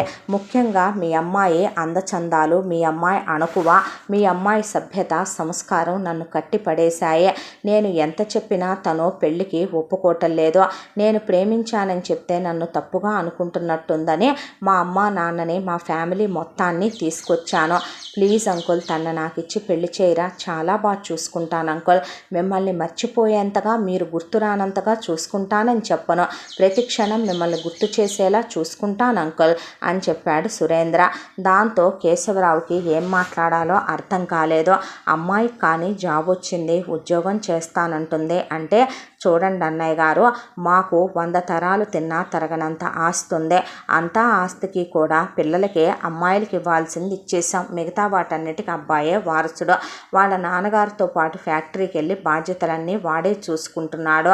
మా కోడలికి ఎక్కడో ఉద్యోగం చేయాల్సిన కర్మేంటండి? ఉంటే ఇంటి పట్టున ఉంటుంది, లేదు అంటే అబ్బాయితో పాటే ఫ్యాక్టరీకి వెళ్ళొద్దే.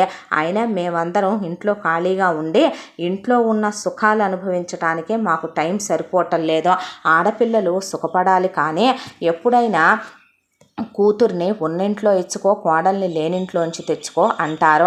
ఆ లెక్కన మీ బిడ్డను కలిగిన ఇంట్లో ఇచ్చుకోవటం మీ బిడ్డ చేసుకున్న అదృష్టం అని మీరు అనుకోపోయినా, మీ బిడ్డను మా కోడలుగా తెచ్చుకోవటం మా అదృష్టం అనుకుంటాం.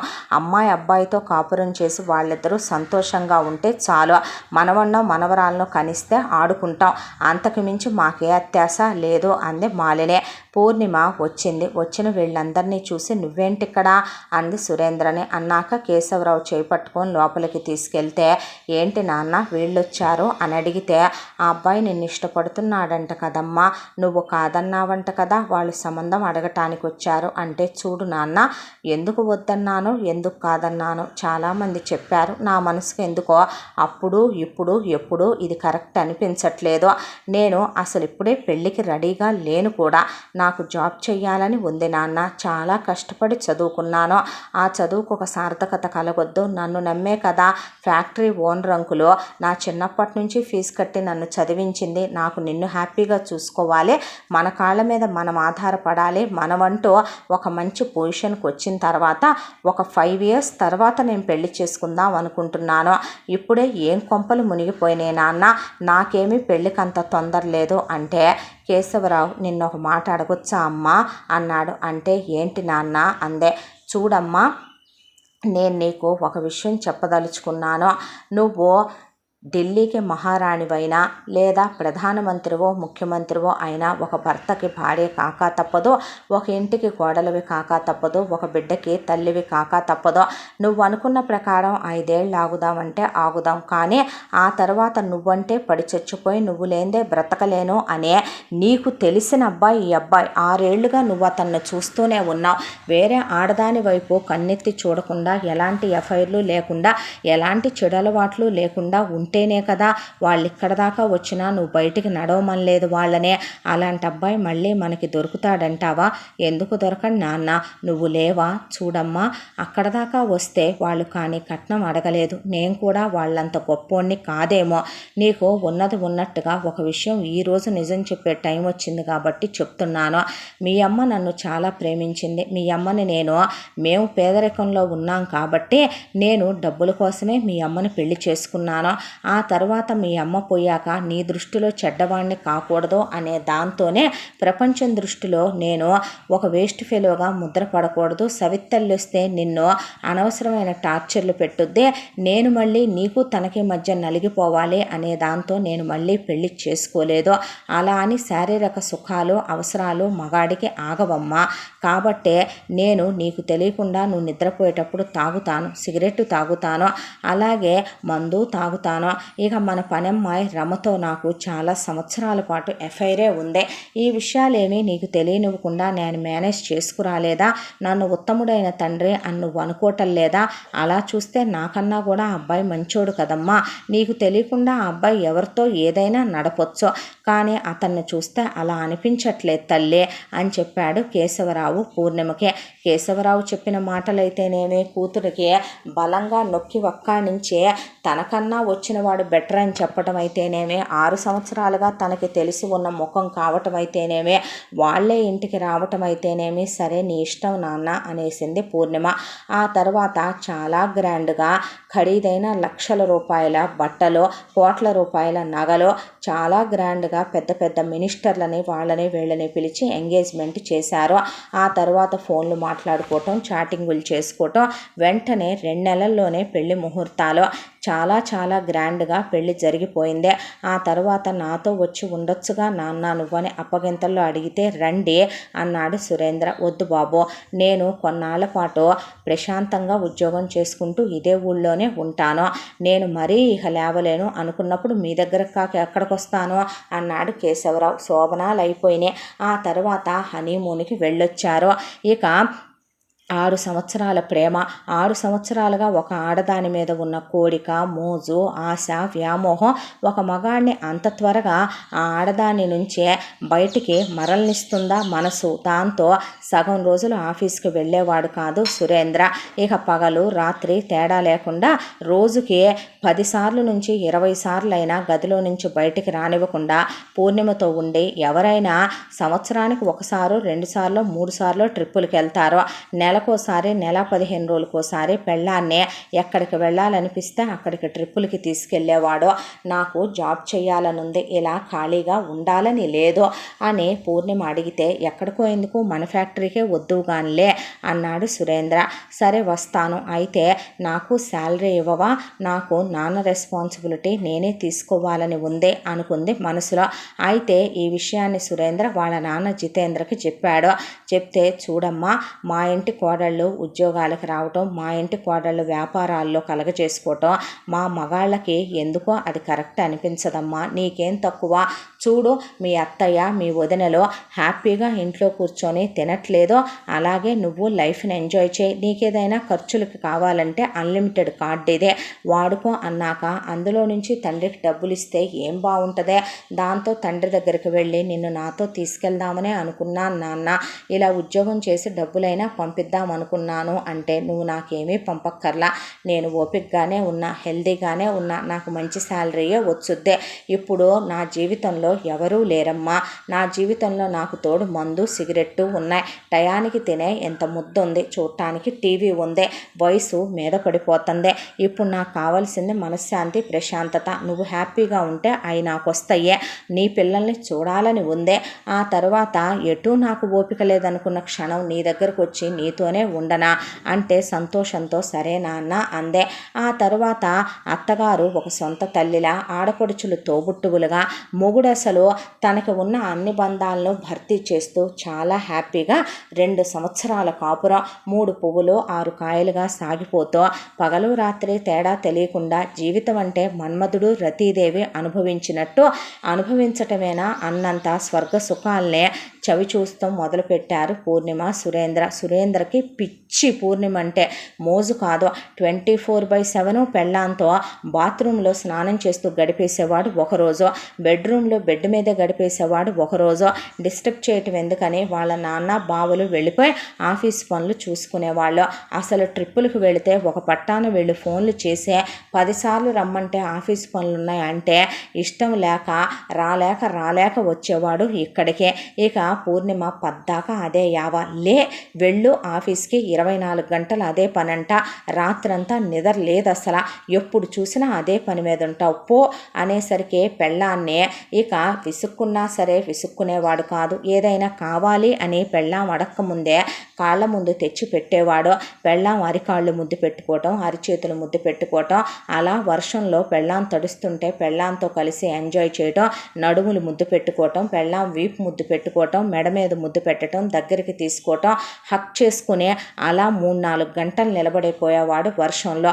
డీప్ లిప్ లాక్ 2-3 గంటలు పెట్టుకొని నిలబడిపోయేవాడు. ఒక్కోసారి పైన క్యాండిల్ లైట్ డిన్నర్లో, దానికి తోడు మూన్ లైట్ డిన్నర్లో లైఫ్ అంటే ఇదా, లైఫ్ అంటే ఇంతేనా అని అనుకునే రోజుల నుంచి అసలు లైఫ్ అంటే ఇలా కూడా ఉంటుందా అనేలా మార్చేశాడు పూర్ణిమ జీవితాన్నే సురేంద్ర.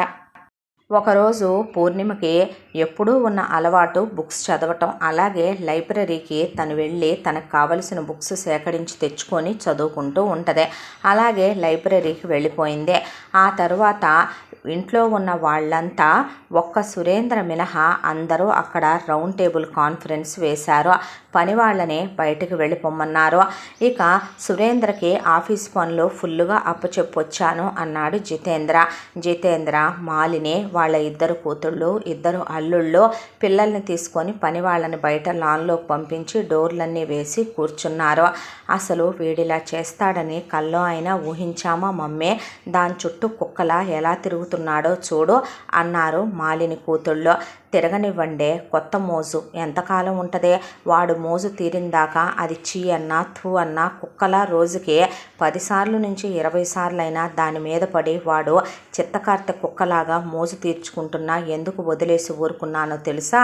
ఆ కాస్త మోజు తీరిపోయిన తర్వాత మనసు మనం ఏది చెప్తే అది వినేలా ట్యూన్ అయిపోతుంది. కాబట్టి అసలు నేను వాడి లైఫ్ గురించి ఏమనుకున్నాను మాల్నే, వాడిని చదువుకోమని కాలేజీకి పంపాను. ఇది నచ్చితే ఒకటి దీన్ని ఉంచుకోవాలి, లేదంటే కనుక దీంతో టైంపాస్ చేసి దీన్ని అనుభవించి వదిలేయాలి.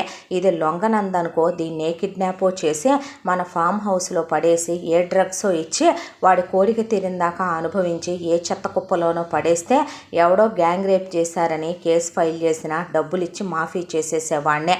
మినిస్టర్ కూతుర్నిచ్చి పెళ్లి చేద్దాం అనుకున్నాను. బిజినెస్ పరంగా ఇంటర్నేషనల్ వైడ్ ఎదుగుదాం అనుకున్నాను. వాడికి కొన్ని వేల కోట్ల రూపాయల ఆస్తులున్నాయి.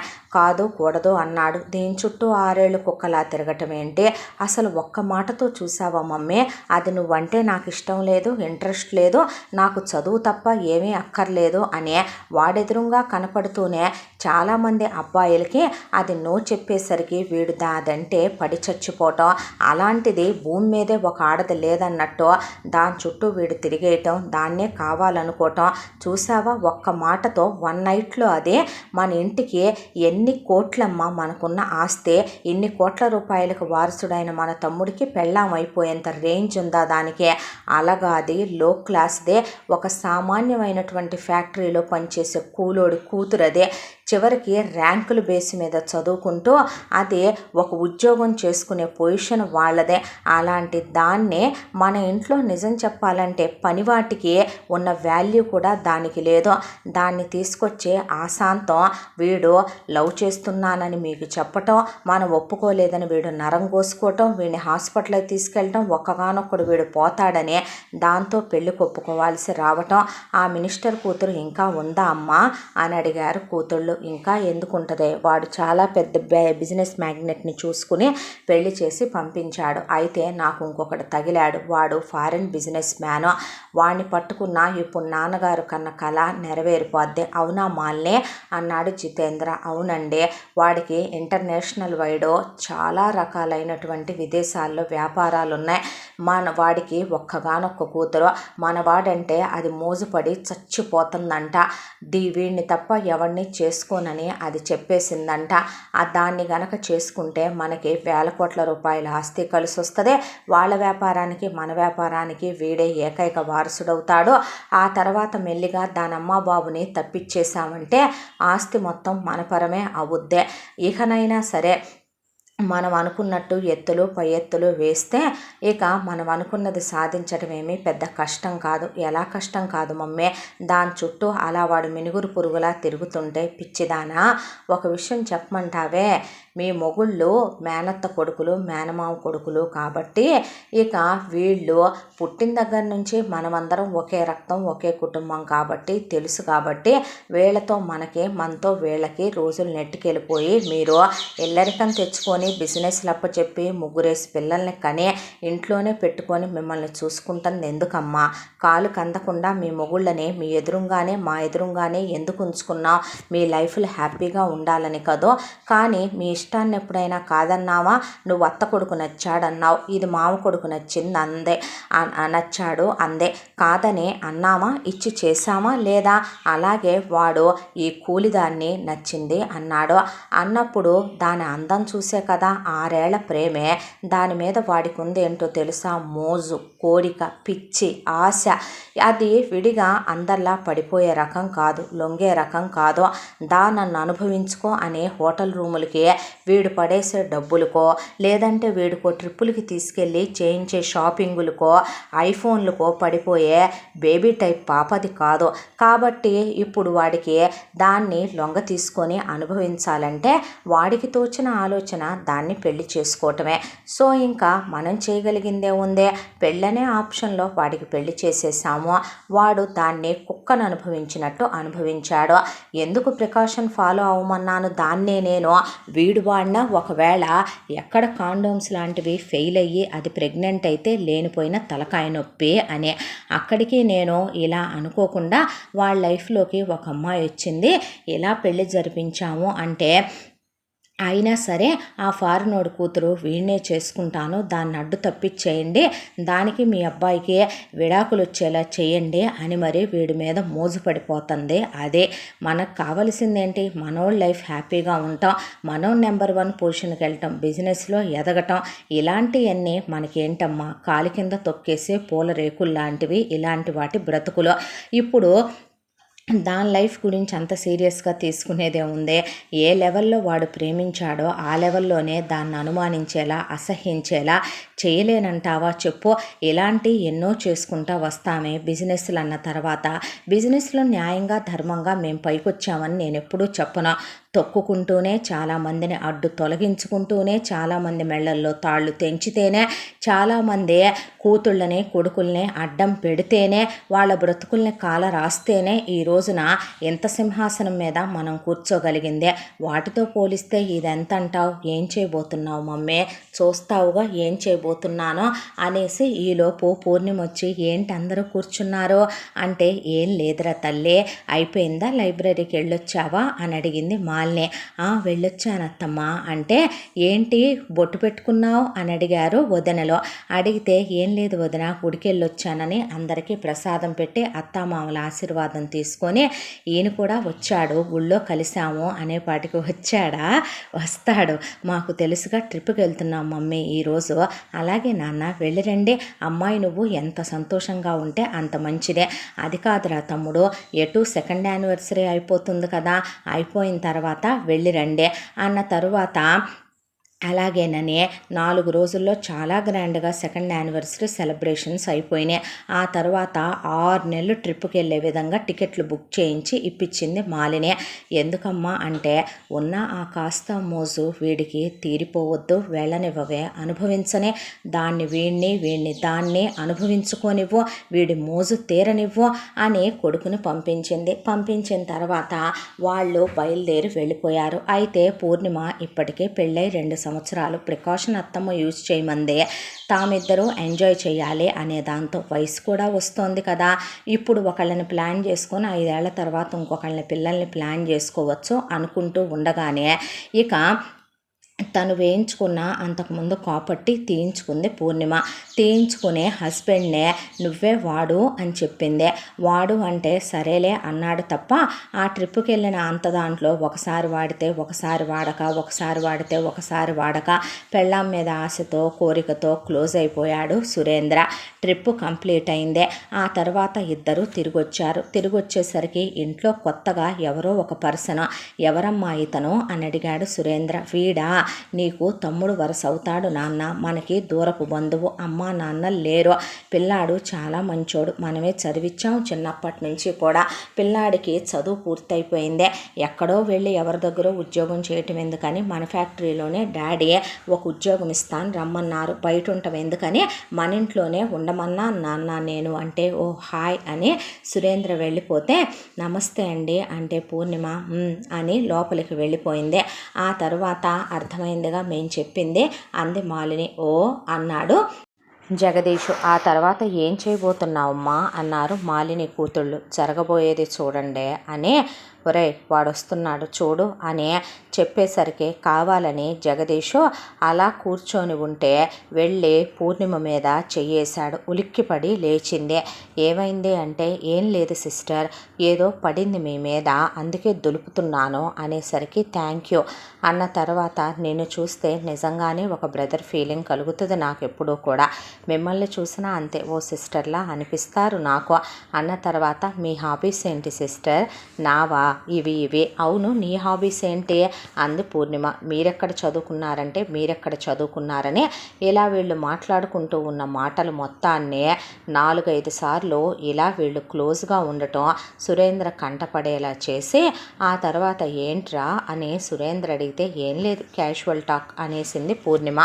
ఆ తర్వాత వీటన్నిటిని రికార్డ్ చేసి వీడియోలు తీసి మిమిక్రీ ఆర్టిస్టుల దగ్గరికి తీసుకెళ్ళి ఏదైతే కనుక వీళ్ళు మాట్లాడింది ఉందో దాన్ని మార్చేసి వాళ్ళకి అనువుగా నా మొగుడు నన్ను ఏమి సుఖపెడుతున్నాడు, వాడు మగాడు కాదు, వాడికి మగతనం లేదో, ఏదో ఎంతసేపు కంగారుగా మీద పట్టడం కోరిక తీర్చుకోవటం, కానీ నువ్వున్నావు చూసావా, నీ మగతనం ఉంది చూసావా, నేను ఆడదాన్నని నాకే గుర్తు చేస్తోంది అని చాలా అసభ్యకరమైన అశ్లీలమైన మాటలతో ఒక ఆడది ఒక మగాడిని చాలా పైశాచికంగా కోరుకుంటే ఎలాంటి మాటలు మాట్లాడుతుందో అలాంటి మాటలతో వీళ్ళు వాయిస్ రికార్డులు చేయించుకొని వీడియోలతో సహా పట్టుకొచ్చి దగ్గర పెట్టుకున్నారు.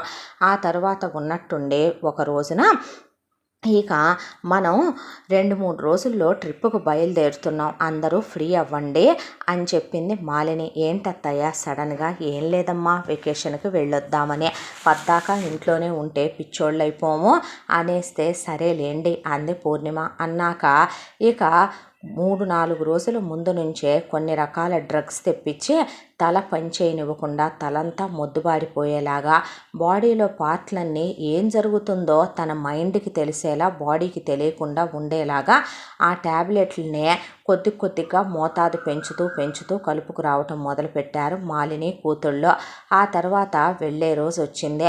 వెళ్ళే రోజు వస్తే పూర్ణిమ నువ్వు ఉండకూడదు అంది సురేంద్రని. అంటే నువ్వు లేకపోతే ఎంజాయ్మెంట్ ఎలా ఉంటుందిరా, రా నువ్వు అని మాలిని వాళ్ళు పనివాళ్ళు ఉన్నారుగా, నువ్వు రావచ్చుగా అమ్మా అంటే నాకేంటో అనీజీగా ఉందత్తమ్మా అంటే సరేలే అలాగైతే నువ్వు ఇక్కడే ఉండి రెస్ట్ తీసుకో, పనోళ్ళు ఉన్నారు కదరా నేను ఫోన్ చేస్తానులే అని సురేంద్ర వెళ్ళబోతూ పద అన్నాడు జగదీష్ని. లేదన్నయ్య కొంచెం ఆఫీస్ వర్క్ ఉంది, పర్సనల్ వర్క్ కూడా ఉంది, మీరు వెళ్ళిరండి అన్న తర్వాత వీళ్ళు బయలుదేరి వెళ్ళిపోయారు. వెళ్ళిన తర్వాత ఇక అనుకుందే అదనుగా 2వ రోజుకి వీళ్ళు తిరిగి వచ్చేటప్పుడు అక్కడ ఫోన్ చేసింది మాలినే. ఫోన్ చేసేసరికి పూర్ణిమకే వెళ్ళేటప్పుడు ఆంతరంగిక పని మనిషిని ఒకదాన్ని ఉంచి ఏ మోతాదులో జ్యూసుల్లో ఎంతెంత డ్రగ్ ట్యాబ్లెట్లు కలపాలి, ఏ మోతాదులో ఎందులో ఎంతెంత నిద్ర మాత్రలు కలపాలో చెప్పి వెళ్ళిందే. వెళ్ళేసరికి అలా ఆ మందు ఇస్తూ ఉండేసరికి పూర్ణిమ మంచం మీద నుంచి ముందు రోజంతా పడి లేవలేదు. పనివాళ్ళు మొత్తాన్ని కూడా వెళ్ళిపోమ్మనమని తను వెళ్ళేటప్పుడు చెప్పి వెళ్ళి మాలిని పూర్ణిమే వెళ్ళిపోమ్మంది అని చెప్పమని వాళ్ళకి 6 నెలల బోనస్ ఇచ్చేసిందే. అలాగేనని అందరూ వెళ్ళిపోయి ఒకే ఒక్క పనమ్మాయి ఉన్నాక నేను చూసుకుంటాను నువ్వు కూడా వెళ్ళు అన్నాడు జగదీష్. సరేనని అది కూడా వెళ్ళిపోయిందే. వెళ్ళిపోయిన తర్వాత పూర్ణిమకి స్పృహ వచ్చి గదిలోంచి బయటికి తూలుతూ వచ్చిందే. వచ్చేసరికి పడిపోబోతున్న పూర్ణిమను పట్టుకున్నాడు జగదీష్. పట్టుకుని ఇక కౌగిలించుకున్నట్టుగా ఫోటోల మీద ఫోటోలు పడేలాగా కెమెరాలు అక్కడ ఫిక్స్ చేసి ఉంచితే ఆ ఫోటోలు పడ్డాయి. ఆ తర్వాత పూర్ణిమని ఎత్తుకొని తీసుకొచ్చి సోఫాలో కూర్చోబెట్టి ఏమైంది అని అడిగాడు. అడిగితే ఏంటో తల తిరుగుతున్నట్టుగా కళ్ళు తిరుగుతున్నట్టుగా ఉన్నాయి, అవునా అని తను సూప్ ప్రిపేర్ చేసి అందులో కూడా మాలిని ఇచ్చిన ట్యాబ్లెట్లు కలిపి పూర్ణిమకి ఇచ్చాడు. దాంతో అది తాగిన తర్వాత కాస్త హాయిగా ఉంది అంటూనే స్పృహ తప్పి సోఫాలో జారిపోయింది పూర్ణిమని ఎత్తుకొని బెడ్రూమ్లోకి తీసుకెళ్ళి అనుకున్నట్టుగానే ముందే బెడ్ మీద పువ్వులు చల్లి వచ్చాడు కాబట్టి ఆ పువ్వులన్నీ నలిపేసి పడేసి ఆ తరువాత పూర్ణిమ లిప్స్టిక్తోనే తన బాడీ మీద మార్క్స్ వేసేసుకుని ఆ తర్వాత పూర్ణిమ చున్నీ తీసేసి పూర్ణిమ బట్టల్ని చించేసి జుట్టంతా రేపేసి ఆ తర్వాత తన బట్టలన్నీ ఊడదీసుకొని పూర్ణిమతో పాటు దుప్పట్లో పూర్ణిమ మీద చెయ్యి వేసుకొని పడుకున్నాడు జగదీష్. పడుకొని అంతా రెడీ అని చెబితే 5 నిమిషాలు రా అందే. అనేసరికి ఇక వీళ్ళు తలుపులు తీసుకొని వచ్చేసరికి ఇంట్లో పనివాళ్ళు పురుగు లేకపోతే ఇంకా నా అలసిపోయావురా పడుకో అని జగదీష్ మాట్లాడే మాటలు అన్ని బెడ్రూమ్లోంచి వినిపిస్తూ ఉండటంతో ధడేల్మనే సురేంద్ర తలుపు తీసేసరికి పూర్ణిమ అచేతనమైన స్థితిలో పడి ఉండటం, ఒక మగాడితో ఆడది తృప్తిగా సంభోగించిన తర్వాత ఆడది అలసిపోయే అలసటతో ఎలా భర్త దగ్గర సేద తీరుద్దో అలా జగదీష్ మీద పడుకొని పూర్ణిమ సేద తీరుతున్నట్టుగా ఉన్న ఆ పోస్టర్ని చూసేసరికి సురేంద్ర గుండె మండిపోయి జగదీష్ని పట్టుకొని లేపితే జగదీష్ ఒంటి మీద అండర్వేర్ మినహా బట్టలు లేవో. చీచి ఏంటి చండాలం, నాయన దేవుడా, హరహర శివశివ, పతివ్రతలు ఉండే ఇల్లు అసలు ఇదే ఏంటి నాయన ఈ గొడవ ఈ గోల అని బయటకు వచ్చేశారు మాలిని కూతుళ్ళు. ఆ తర్వాత జగదీష్ బట్టలు వేసుకొని బయటకు వచ్చాక జగదీష్ని కొట్టినట్టు యాక్ట్ చేశారు జితేంద్ర అల్లుళ్ళు. నన్ను కొడతారేంటి, నా తప్పేముంది ఇందులో, నేను మీకు దూర బంధువును కూడా, ఎవరు ఏది ఇంటెన్షనల్గా కావాలని తప్పు చెయ్యరు, నాకు అమ్మా నాన్న లేరు, మీరే చదివించారు, మీ ఉప్పు తిని మీకు ద్రోహం తలపెడతానా, మీరు ఉద్యోగం ఇస్తేనే బ్రతుకుతున్న వాణ్ణి నేను, కానీ ఆవిడ నన్ను కావాలి అనుకుని నా మీద పడి నగ్నంగా నా ఎదురుగా నుంచొని నా మొగుడు నపుంసకుడు నన్ను సుఖపెట్టలేకపోతే కోరిక తీర్చు అని నా మీద పడితే నన్నేం చేయమంటారో, దాంతోనే ఇక్కడికి వచ్చిన వారం రోజుల నుంచి కంటిన్యూ చేయక తప్పట్లేదు. ఇతను ఆఫీస్కి వెళ్ళినప్పుడల్లా ఆవిడ నన్ను ఇంటికి పిలిపించుకుంటూనే ఉందే. ఈ విషయం మీకు తెలిస్తే ఊరుకుంటారా ఏంటి, టెర్రస్ మీద ఉన్న పెంట్ హౌస్లో మేము కలిసిన జ్ఞాపకాలు ఎన్నో ఉన్నాయి, అవన్నీ మీకు చెప్పగలనా నేను అన్న తర్వాత ఏంట్రా దీనికి ప్రూఫ్ అని కొట్టినట్టు నటించారు మాలిని వాళ్ళు. ఇదిగో చూడండి ప్రూఫ్లు అని వీడియోలో అక్కడ పడేశాడు జగదీష్.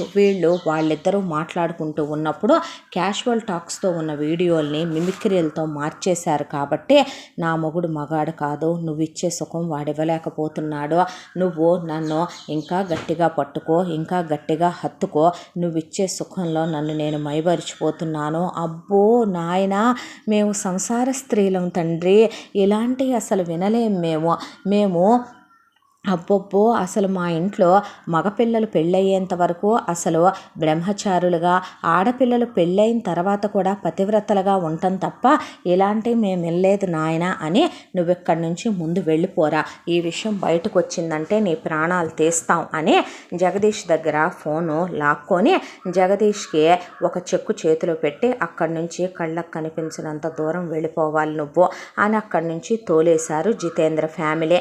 జగదీష్ వెళ్ళిపోయాడు. ఆ తర్వాత చాలాసేపటికి ఇక అసలు అలాగా దాన్ని ప్రేమించినా మేము కాదన్నా సరే నరాలు కోసుకున్నాం, మినిస్టర్ కూతురు సంబంధం కాదన్నావు, ఇలాంటి లో క్లాస్ వాటికి ఇలాంటి బుద్ధులు కాక ఏముంటాయి నాన్న, అది నీకు ఎంత ద్రోహం తలపెట్టింది, దాన్ని ఎంత ప్రేమించావు, ఎంత ప్రేమగా చూసుకున్నావు, 24 గంటలు పడకటింట్లోనే కాపురం ఉన్నావు కదరా, ఎన్ని ట్రిప్పులకి తీసుకెళ్ళావు, ఎంత ఎంజాయ్ చేసి వచ్చారో, అయినా ఒక ఆడదానికి ఇంత మదపిచ్చి ఉండకూడదు, కాలేజీలో అది పతివ్రత అన్నావు, ఎవరి వైపు ఐ కాంటాక్ట్ ఇచ్చి లేదన్నావు, ఏ మగాడికి అది స్పేస్ ఇవ్వలేదన్నావు, నీకు తెలుసా, నీకు తెలిసింది మహా అయితే నీ బ్రాంచ్ వరకు, నీ బీటెక్ నీ ఎంటెక్ వరకు, ఏ ఎంసీఏ వాళ్ళతో తిరిగిందో ఎంబీఏ వాళ్ళతో తిరిగిందో నువ్వు చూసావా, ఇలాంటి దానికి సందు చివర ఒకడు, వీధి చివర ఒకడు, పక్క వీధిలో ఒకడు, మంచం కింద ఒకడు, బీరువా వెనకాల ఒకడు, బాత్రూంలో ఒకడు, పక్క బెడ్రూమ్లో ఒకడు, హాల్లో ఒకడు, ఇంటి కింద ఒకడు, ఇంటి పైన ఒకడని ఎంతమందిని పెట్టుకొని మెయింటైన్ చేస్తా ఇలాంటివే. అసలు ఇలాంటి నీతి నీతి మాలిన వాటిని, గాలి రకాలని, బజార్ రకాలని, వేశ్యల్ని, కులతల్ని, పతితల్ని ప్రేమించి పెళ్లి చేసుకొని మనమేంటి, మన కులం ఏంటి, మన వంశగౌరవం ఏంటి, దీనికి ఎదురు ఎన్ని నగలు పెట్టామో, ఎంత ఖర్చు పెట్టి నీకు దీనికి హంగామాగా పెళ్లి చేసి నలుగురికి ఎంత గొప్పగా చెప్పుకొని మీ యానివర్సరీ సెలబ్రేట్ చేసావు, మీ ఇద్దరికి ఎంత స్పేస్ ఇచ్చావు, నువ్వు దాని విషయంలో దానికి ఏది కావాలంటే అది తీసుకొచ్చి కాళ్ళ ముందు పెట్టినా ఒక్క మాట అన్నామా, ఏం తక్కువ అయిందనరా ఇలాంటి పని చేసిందే, ఇంట్లో సెంట్రలైజ్ చేసే కార్లు, డ్రైవర్లు, పనోళ్ళు, తిన్నంత తిండి, సుఖపెట్టే మొగుడు, నీకన్నా వాడు అందంగా ఉన్నమాట నిజమేననుకో, నీకన్నా వాడు చూడటానికి మ్యాన్లీగా ఉన్నమాట నిజమేననుకో, అంత మాత్రం చేత మొగుడిని కాదని ఏ మగాడు అందంగా కనపడితే వాడి పక్కెక్కేసుద్దా ఆడదే, నీ ఇష్టమయ్యా, నువ్వేం చేద్దామంటే అది చేద్దామంట. మేం మాత్రం ఒకటి చెప్తాం, ఏలుకునేటట్టయితే జరిగిందంతా తుడిచేసి దాన్ని ఏ గంగా స్నానాలు చేయించే దాని కాళ్ళు పట్టుకొనైనా సరే ఇక నుంచి పద్ధతిగా ఉండమని, కుటుంబ గౌరవం పోకుండా దాంతో పిల్లల్ని కని ప్రశాంతంగా కాపురం చేసుకో. లేదు కాదు కూడదు అంటే నేను మగాణ్ణమ్మా, నపుంసకుణ్ణి కాదు అన్నాడు సురేంద్ర. అనేసరికి ఒకళ్ళకొకళ్ళు థమ్సప్పులు చూపించుకున్నారు. 100 మంది దగ్గర కాలు జారిన ఆడదాన్ని ఏలుకోవటానికి నేను ఇజ్రాగాడిని కాదు అన్నాడు సురేంద్ర. పూర్ణిమ స్పృహలోకి వచ్చి మెల్లగా లేచి, ఎప్పుడొచ్చారో అత్తయ్య, పనివాళ్ళెవరు ఇంట్లో లేరు అనేసరికి పని వాళ్ళందరినీ పిలిచి, ఎక్కడికి వెళ్ళి చచ్చారు మీ అందరూ అంది మాలిని. అమ్మాయి గారే వెళ్ళిపోమన్నారమ్మా అంటే అందుకే వెళ్ళిపోయాము, ఇందాకే మీరు వచ్చిన తర్వాత చిన్నమ్మగారు ఫోన్ చేస్తే వచ్చామంటే నేనే చేశాను మమ్మీ అని చెప్పింది సరిత. నేను వెళ్ళిపోమన్నానా అన్న తరువాత ఏమే వాడితో సుఖాన్ని పొందిన తన్మయత్వం ఇంకా తీరలేదా, వాడితో పాటు కలిసి మందేసావన్నమాట, వాడితో పాటు కలిసి చిందేసావన్నమాట, వాడితో పాటు కలిసి సుఖపడ్డావన్నమాట, ఎవడు వాడు, ఏం మాట్లాడుతున్నావు ఏంటా మాటలు అంది పూర్ణిమ. ఏంటి ఈ వీడియోలు బజార్ దానా అని అడిగాడు సురేంద్ర. అడిగితే పిచ్చి పిచ్చిగా మాట్లాడితే పళ్ళు రాలిపోతాయి, ఏది మాట్లాడినా ఊరుకుంటాను కదా అనుకుంటున్నావేమో, కుక్కల్లే 6 సంవత్సరాల పాటు కాళ్ళ చుట్టూ తిరిగితే నిన్నే ఒప్పుకోలేదు నేను నిజంగా కాలు జారే రకాన్ని, నీతి మాలిన దాన్ని అయితే నీతోనే రావాలి కదరా, నీతోనే సుఖపడాలి కదరా, నేను నీకన్నా అందమైన వాళ్ళు, నీకన్నా డబ్బున్న వాళ్ళు చాలామంది చెప్పారు నాకు, ఎవరిని ఒప్పుకున్నాను నేను, నా లైఫ్లో నా గోల్, నా అంబిషన్ గురించి తప్ప దేని గురించి ఆలోచించలేదు. అప్పుడు ఒప్పుకోలేదులేమ్మా, తర్వాత పెళ్లి చేసుకున్నాక మా అబ్బాయి మీద మోజు తీరిపోయి ఇలా కక్కుర్తి పడ్డావన్నమాట. నువ్వు ఆడదానివే, అత్తంటే అమ్మలాంటిదంటారు, నీ కూతుళ్ళు ఇలాంటి పొజిషన్లో ఉంటే నువ్వు ఇలా మాట్లాడవనుకుంటాను కదో, అయినా అసలు లిప్ సింక్ అవుతుందంట్రా. ఆ రోజు నేను మాట్లాడింది వాడితో, నీ హాబీస్ ఏంటి, నువ్వు నా బ్రదర్ లాంటోడివే, నువ్వు ఏ కాలేజీలో చదువుకున్నావు, అమ్మ నాన్న ఎలా పోయారో ఇది అడిగింది. వాడు మా అమ్మ గురించి, మా అమ్మ ఎలా పోయిందని, మా ఫ్యామిలీ గురించి అడిగాడు. వామ్మో రంకు నేర్చినమ్మ బొంకు నేరవదా అని ఎంత కథలు వినిపిస్తున్నావే వాడికి, ఇంకా రెడ్ హ్యాండెడ్గా దొరికాక కూడా మాయ చేస్తోంది చూసావా మమ్మీ. అవును, వెర్రి వెంగళప్ప కదా, ప్రేమించాడుగా నమ్మేస్తాడని. ఓ తల్లో, ఎంత గుండెలు తీసిన బంటువే నువ్వు, తప్పు చేసి తప్పుని ఒప్పుకోకుండా ఎంత బాగా తిరగబడి నా కొడుకు మీదే మాట్లాడుతావా, ఏ తప్పు చేయటం చూసావు నువ్వు, నేను స్పృహలో లేనప్పుడు కూడా వాడు నాతో ఏ తప్పు చేయలేదు, ఐ కెన్ సెన్స్ ఇట్, నాకు తెలుస్తూనే ఉందే, అంటే నువ్వు ఏదేదో కళ్ళతో చూసి ఊహించేసుకొని నమ్మేస్తావన్నమాట. ఇదంతా పెద్ద ట్రాప్లా ఉందే, ఇదంతా ఎవరో కావాలని చేస్తున్నట్టుందే, మంచి ఏంటో చెడేంటో గ్రహించకుండా ప్రేమించానన్నావు, 6 ఏళ్ళు నా చుట్టూ తిరిగావు, నేనేంటో నా క్యారెక్టర్ ఏంటో నీకు తెలియదా, పెళ్ళయిన తర్వాత మనిద్దరం ఎంత క్లోజ్గా ఉన్నావు, నేను నువ్వుండగా ఇంకో మగాడి వైపు కన్నెత్తి చూడాల్సిన అవసరం ఏంటి, ఎందుకంటే నువ్వు బజారు దానివి కాబట్టి, నేనిచ్చే సుఖం నీకు సరిపోలేదు కాబట్టే, నీకు మదపిచ్చి మగపిచ్చి కాబట్టే అన్నాడు సురేంద్ర.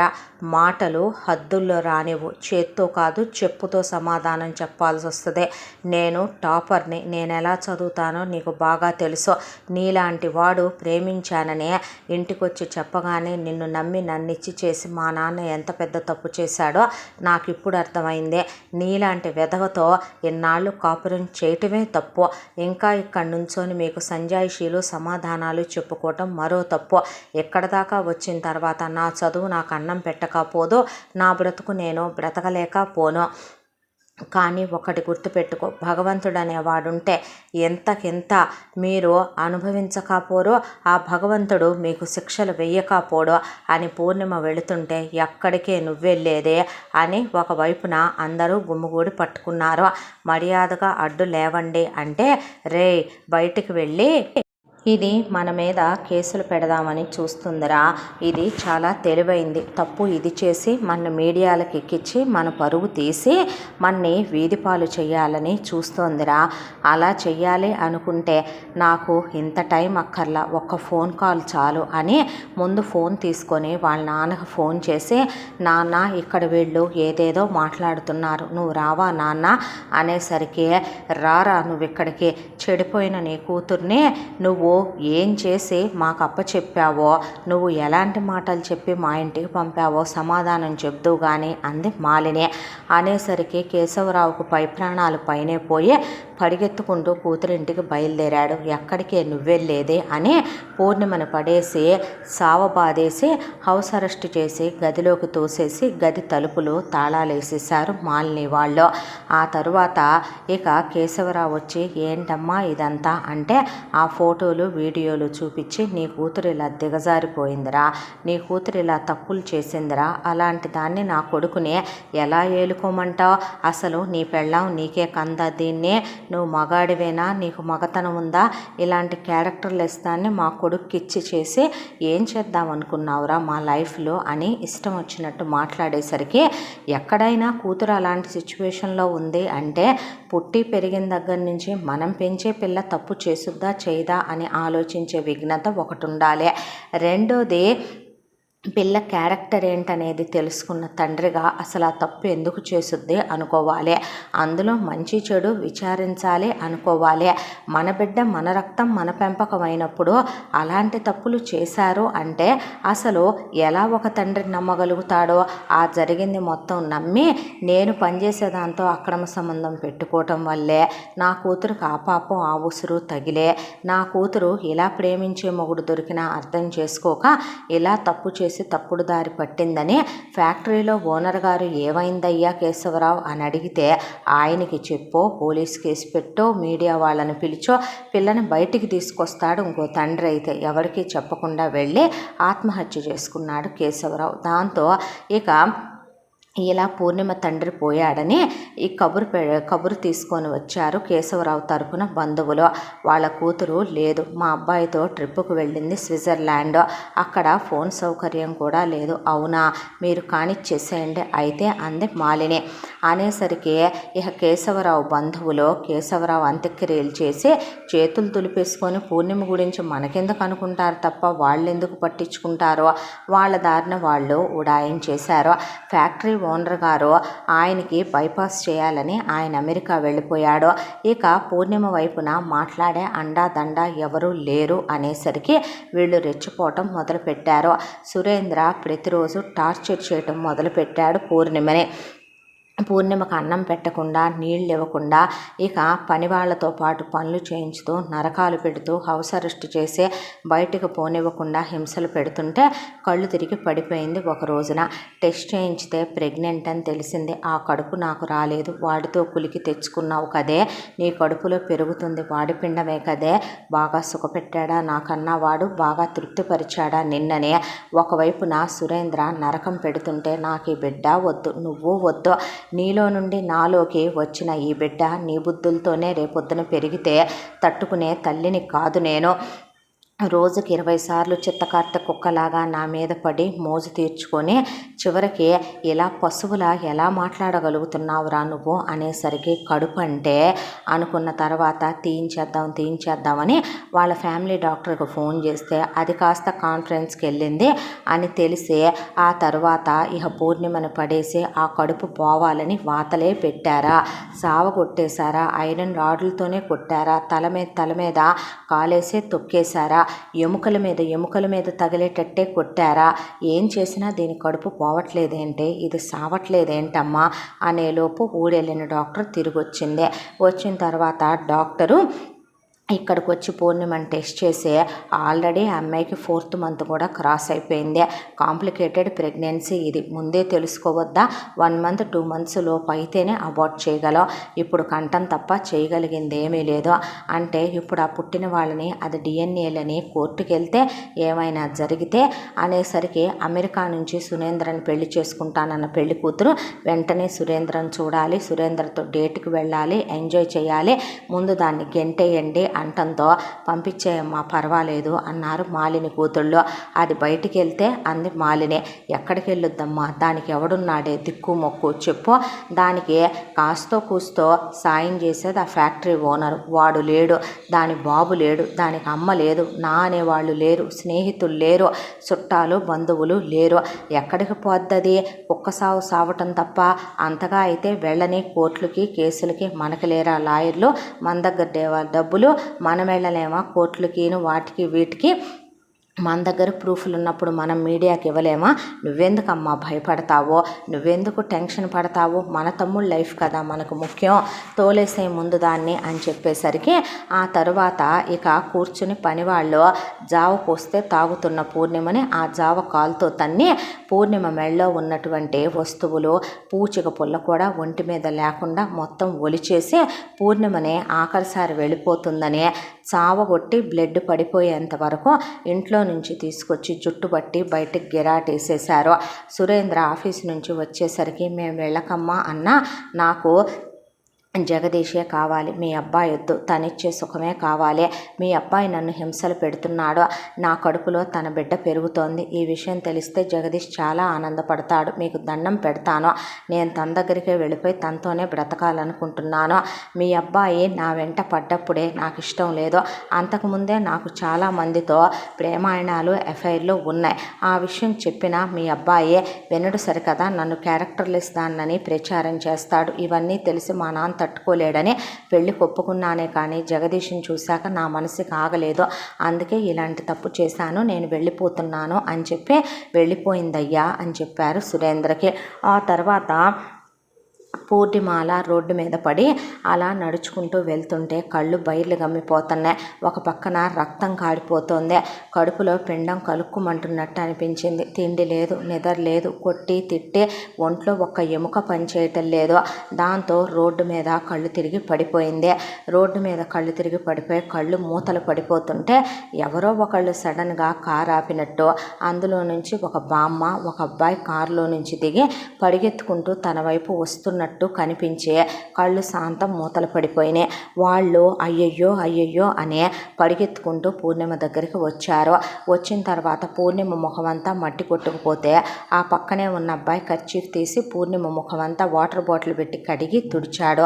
ఇది పూర్ణిమ గదరా అంది ఆ పక్కనే ఉన్న ఆవిడ. ఏంటమ్మా అన్నాడు అతను. అవును నాన్న, ఇది నీ మేనగోడలరా, నీ సొంత అక్క కూతురు, నీ రక్తం పంచుకు పుట్టిన సుగుణ కూతుర్రా, ఇదేంటి కడుపుతో ఉంది ఇలా పడిపోయింది, పిల్ల ఒంటి మీద ఒక్క వస్తువు లేదేంటి, పిల్ల ఇలా నడివీధిలో పడిపోవటం ఏంటి, దెబ్బలేంటి, దీని బాబేమయ్యాడు అని ఇక పూర్ణిమ అమ్మమ్మ సుందరమ్మ కంగారు పడిపోయింది. అయితే పూర్ణిమ మేనమామ విశ్వేంద్ర నువ్వు అడ్డులేమ్మా అని పూర్ణిమని ఎత్తుకుని కారులో పడుకోబెట్టి ముందు హాస్పిటల్కి తీసుకెళ్లారు. డాక్టర్ మొత్తం చెక్ చేసి ఆ అమ్మాయి ఒంటి నిండా దెబ్బలే, ఎక్స్రేలు స్కానింగ్లు తీయించితే చాలా వీక్గా ఉంది ఆ అమ్మాయి. బేబీ డెలివరీ కూడా మీరు ఒక 20 days to 1 month ముందే హాస్పిటల్లో అడ్మిట్ చేయాలి. ఇప్పుడు ఆ అమ్మాయి 6th మంత్లో ఉంది, ఇంకో 3 monthsలో డెలివరీ వచ్చేయచ్చు. ఆ అమ్మాయి చాలా వీక్గా ఉంది. అసలు ఎవరా అమ్మాయి, మీకేమవుద్ది అని అడిగితే మా మనవరాలేనమ్మా అంటేను ఆ అమ్మాయి హస్బెండ్ లేడండి అని అడిగింది డాక్టరు. ఇక వాడిక్కడ లేళ్ళేమ్మా అంటే ఆ అమ్మాయిని బాగా కొట్టి తిట్టి టార్చర్ చేశారండి, ఫుడ్ పెట్టలేదు, చాలా కేర్ తీసుకొని జాగ్రత్తగా చూసుకోకపోతే తల్లి బిడ్డ ఇద్దరి ప్రాణానికి ప్రమాదం, చాలా వీక్గా ఉంది, స్ట్రెస్ యాంగ్జైటీ టెన్షన్ లాంటివి రాకుండా ఈ ట్యాబ్లెట్లు వాడండి, ఇవి బలానికి వాడండి, పిండం ఎదుగుదలకు వాడండి, చాలా జాగ్రత్తగా చూసుకోండి తన్నే అని చెప్తే అలాగేనని మందులన్నీ తీసుకుని బలానికి కూడా ఆవిడ రాసినవి ప్రోటీనెక్స్ లాంటి పౌడర్లు అవన్నీ తీసుకున్నాడు విశ్వేంద్ర. ఆ తర్వాత పూర్ణిమని కారులో పడుకోబెట్టుకుంటే సుందరమ్మ ఎక్కి ఎక్కి ఏడిసిందే. అసలు దీని బాబేమైపోయాడురా, పిల్లేంది ఇలాగైపోయింది, అసలు పిల్ల ఒంటి నిండా ఈ దెబ్బలేందయ్యా అంటే, తను లేస్తే కానీ మనకేమీ తెలియదు కదమ్మా అన్నాడు విశ్వేంద్ర. అది కాదు విశ్వ అంటే, అమ్మ ముందు మనం ఇంటికి వెళ్దాంగా, అక్కడ మాట్లాడుకుందాం మిగతాయనే. వాళ్ళ ఊరికి వెళ్ళారు. వాళ్ళ ఊరికి వెళ్తే వాళ్ళ ఊర్లోకి చాలా చిన్న దారి ఉంటుంది. కార్లు కానీ బైకులు కానీ ఏవీ వెళ్ళవు ఆ దారిలో నుంచే. ఊడి చివరన ఒక పెద్ద షెడ్ లాంటిది వేసుంటే అక్కడ పార్క్ చేసుకొని అక్కడి నుంచి ఊళ్ళోకి ఎవరైనా కాలిబాటన నడిచి వెళ్లాల్సిందే. ఆ ఊరికి ఎంతమంది మినిస్టర్లు వచ్చినా మారంది ఆ దారే. దాంతో అమ్మ నువ్వు దిగు అన్నాడు విశ్వ. అన్న తర్వాత మరి పిల్లరా నేను తీసుకొస్తాను నువ్వు దిగని మందులు బుట్ట ఆవిడ చేతికిచ్చి పూర్ణిమని అఫ్లిప్ చేసి ఎత్తుకున్నాడు విశ్వేంద్ర. అంత దూరం మోయగలవా అంటే, పర్లేదులే పద అన్నాడు. అన్న తరువాత సుందరమ్మకి ఇంటికి వచ్చిన తర్వాత పూర్ణిమని అలా పడుకోబెడితే గతమంతా కళ్ళ ముందు మెదిలిందే. దీని బాబున్నాడే దరిద్రుడు, ఎక్కడ చచ్చాడో ఆ ముదృష్టపోడో, పిల్లని ఇలా చేశాడు, ఆ రోజు పొలం పెట్టలేదని మన మీద పగబట్టాడయ్యా వాడు అని మాట్లాడుతూ ఉండగానే ఉలిక్కిపడి లేచింది పూర్ణిమ. ఒక్కసారిగా లేచేసరికి విశ్వ వెళ్ళి గట్టిగా పట్టుకొని తల నిమిరాడు.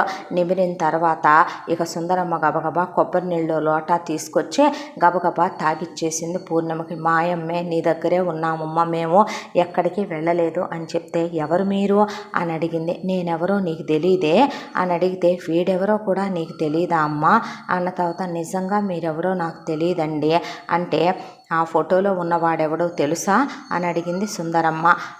తాత అంటే, దాని బాబు చూసావురా, మీ నాన్న పొలం పెట్టాడని వాడి ఫోటో ఉంచుకొని మీ తాత అని చెప్పి పెంచి నేను ఆస్తి పెట్టనన్నానని నా గురించి దానికి చెప్పలేదంట. నేను మీ అమ్మమ్మనమ్మ, నీ తల్లిని కన్న తల్లినే, నువ్వు నా మనవరాలివే, నా రక్త సంబంధమే, వీడు నీ సొంత మేనమావమ్మ, నీ అమ్మకు తమ్ముడు నా కొడుకే, ఒకే రక్తం పంచు పుట్టారమ్మా నీ అమ్మ వీడును అన్న తర్వాత, అవునా మరింతకాలం మీరు రాలేదే అమ్మమ్మ అని అడిగింది.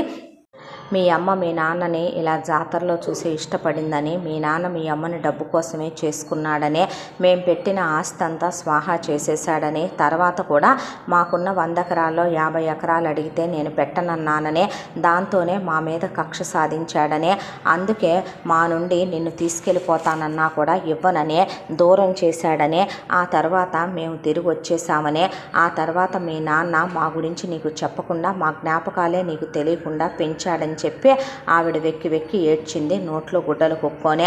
అయితే పూర్ణిమ, మా నాన్నకి నువ్వు పొలం పెట్టలేదు సరే, నన్ను చూడటానికి ఒక్కసారి కూడా రాలేదేమే అని అడిగింది సుందరమ్మని. ఎందుకు రాలేదు తల్లి, మీ నాన్న ఆ ఊరు నుంచి నిన్ను తీసుకొని దరిద్రుడు పారిపోయాడుగా అమ్మ, వాడెక్కడుంటుంది ఏం చేస్తుంది మాకు తెలియనివ్వలేదుగా తల్లి, ఫోన్ నెంబర్లు మార్చేశాడుగా అమ్మ, వాడెక్కడుండేది ఎంత వెతికానో తెలుసా, ఎంత వెతికించానో తెలుసా అమ్మ, మీ నాన్న నువ్వు అనుకునేంత మంచోడు కాదే, నీచుడు అని ఆవిడ జరిగిన నిజమంతా చెప్పుకొచ్చుకుంది పూర్ణిమకి. ఆ తర్వాత పూర్ణిమ టెన్షన్ పడిపోవటం చూసిన విశ్వ లేచి వెళ్ళి కాస్త మజ్జిగ చేసుకురా అమ్మ అని సుందరమ్మకి చెప్పి యాంగ్జైటీ ఎగ్జైట్మెంట్ తగ్గించే ట్యాబ్లెట్ పూర్ణిమకి ఇచ్చి తల నిమురుతూ దగ్గర కూర్చొని, నీకు మేమున్నాం, మేము లేకుండా లేము, నువ్వు టెన్షన్ పడకు, అసలు ఏం జరిగింది ఏంటిదంతా అని అడిగితే, అమ్మ కడుపుతో ఉన్నావు, మీ నానేమయ్యాడే ఏంటి ఇదంతా అని అడిగింది సుందరమ్మ. అడిగేసరికి పూర్ణిమకే ఇక వెక్కి వెక్కి ఏడుపు వచ్చేసింది.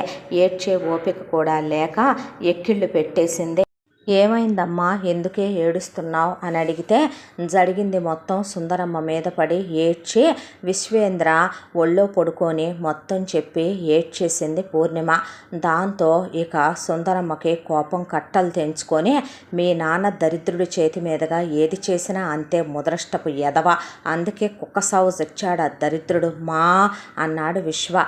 దేనికి రామ్మా, నోరు మూయి చాలేగానే, ఏం బాగుపడతారే నిన్నెలా చేసిన వాళ్ళు వాళ్ళు నాశనం అయిపోను, ఊడ్సుకుపోను, వాళ్ళ ఇత్తనాలారా వాళ్ళ పిల్లా పాపలు లేకుండా పోను అని కట్టి కూతలు కూసి దుమ్మెత్తి పోసేసింది సుందరమ్మ. ఆవిడికి ఏడుపు వచ్చిందే.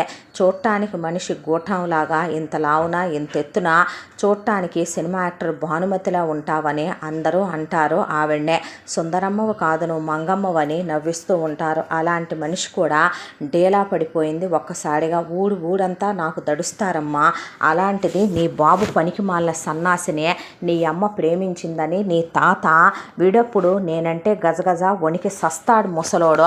అలాంటిదే కూతురంటే ఉన్న ఇష్టంతో 25 ఎకరాలు బంగారం లాంటి పొలం దానికి ఇచ్చి పెళ్లి చేసి బోలెడంత బంగారం పెట్టే ఎదవైన నీ బాబును అల్లుడుగా తెచ్చాడు మా కొంపకి తిప్పలో.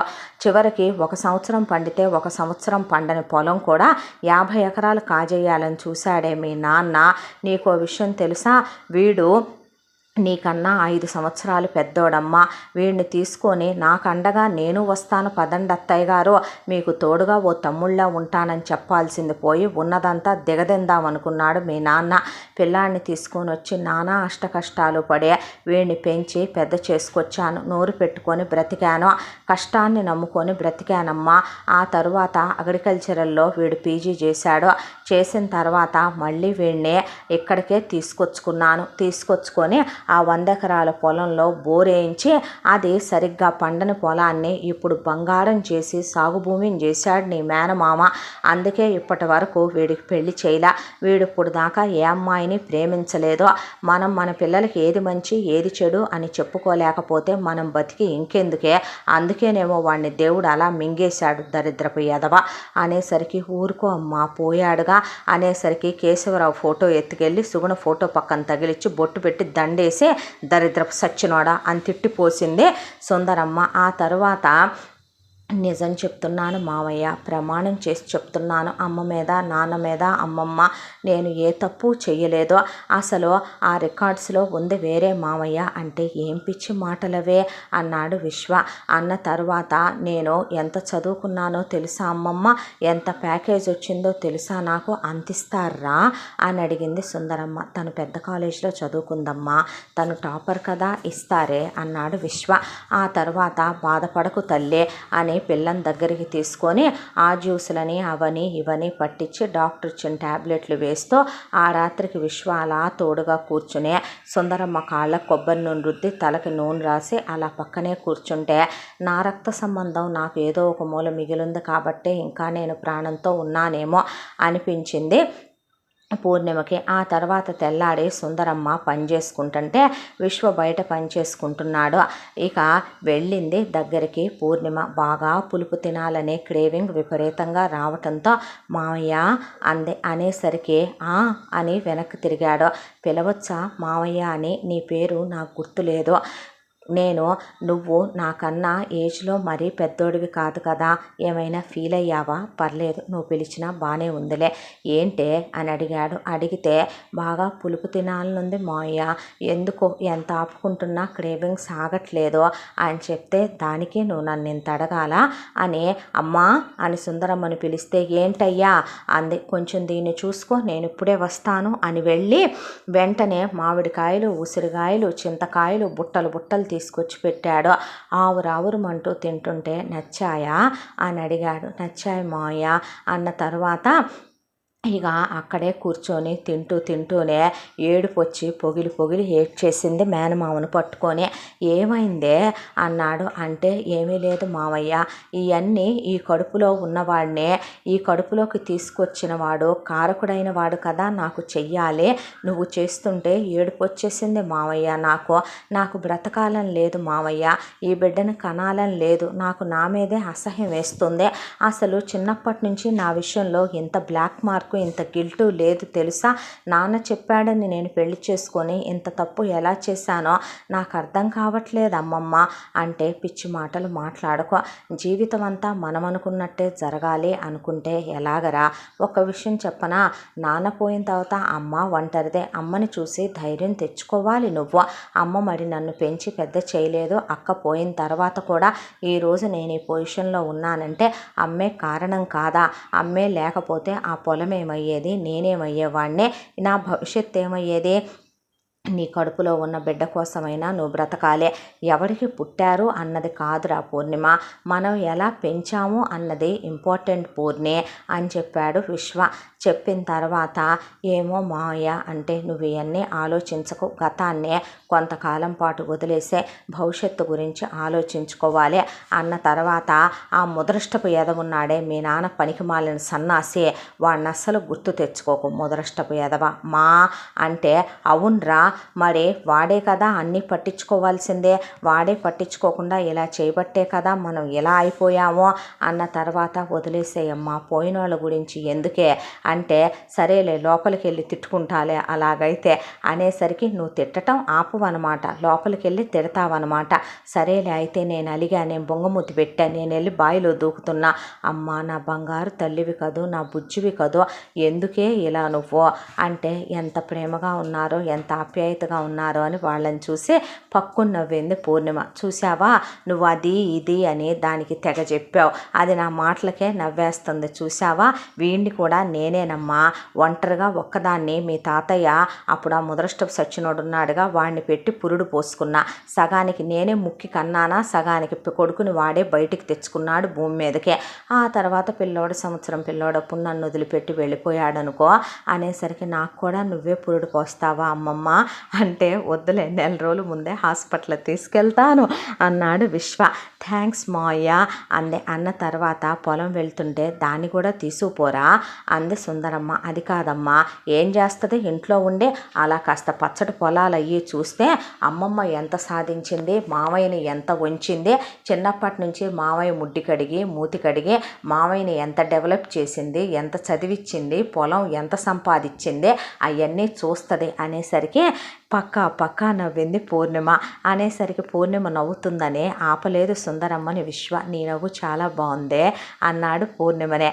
అంటే అవునే పూర్ణి అన్నాడు. అన్న తర్వాత ఏమీ లేకుండా తెంచపోసినట్టు ఉన్నావేమ్మా, నువ్వే సుందరమ్మ మనవరాలివే, 500 కాసులు ఉంది నా దగ్గర, అది కాకు ఇంకొక 500 కొనించా నేను, అయితే నీకన్నా ఎక్కువ రావే అని పిల్లకి ఇన్ని నగలు పెట్టా, అక్కడ పెడితే అమ్మో ఇన్ని నేనేం చేసుకోనమ్మమ్మ అని ఒక్క చైన్ తీసుకొని వేసుకుంటే అది విశ్వంగాడిదే, పర్లేదులే మాయ నీ చైన్ నేను వేసుకోనా అని అడిగితే ఇట్రా నేనే పెడతాను అని మెళ్ళో చైన్ పెట్టాడు.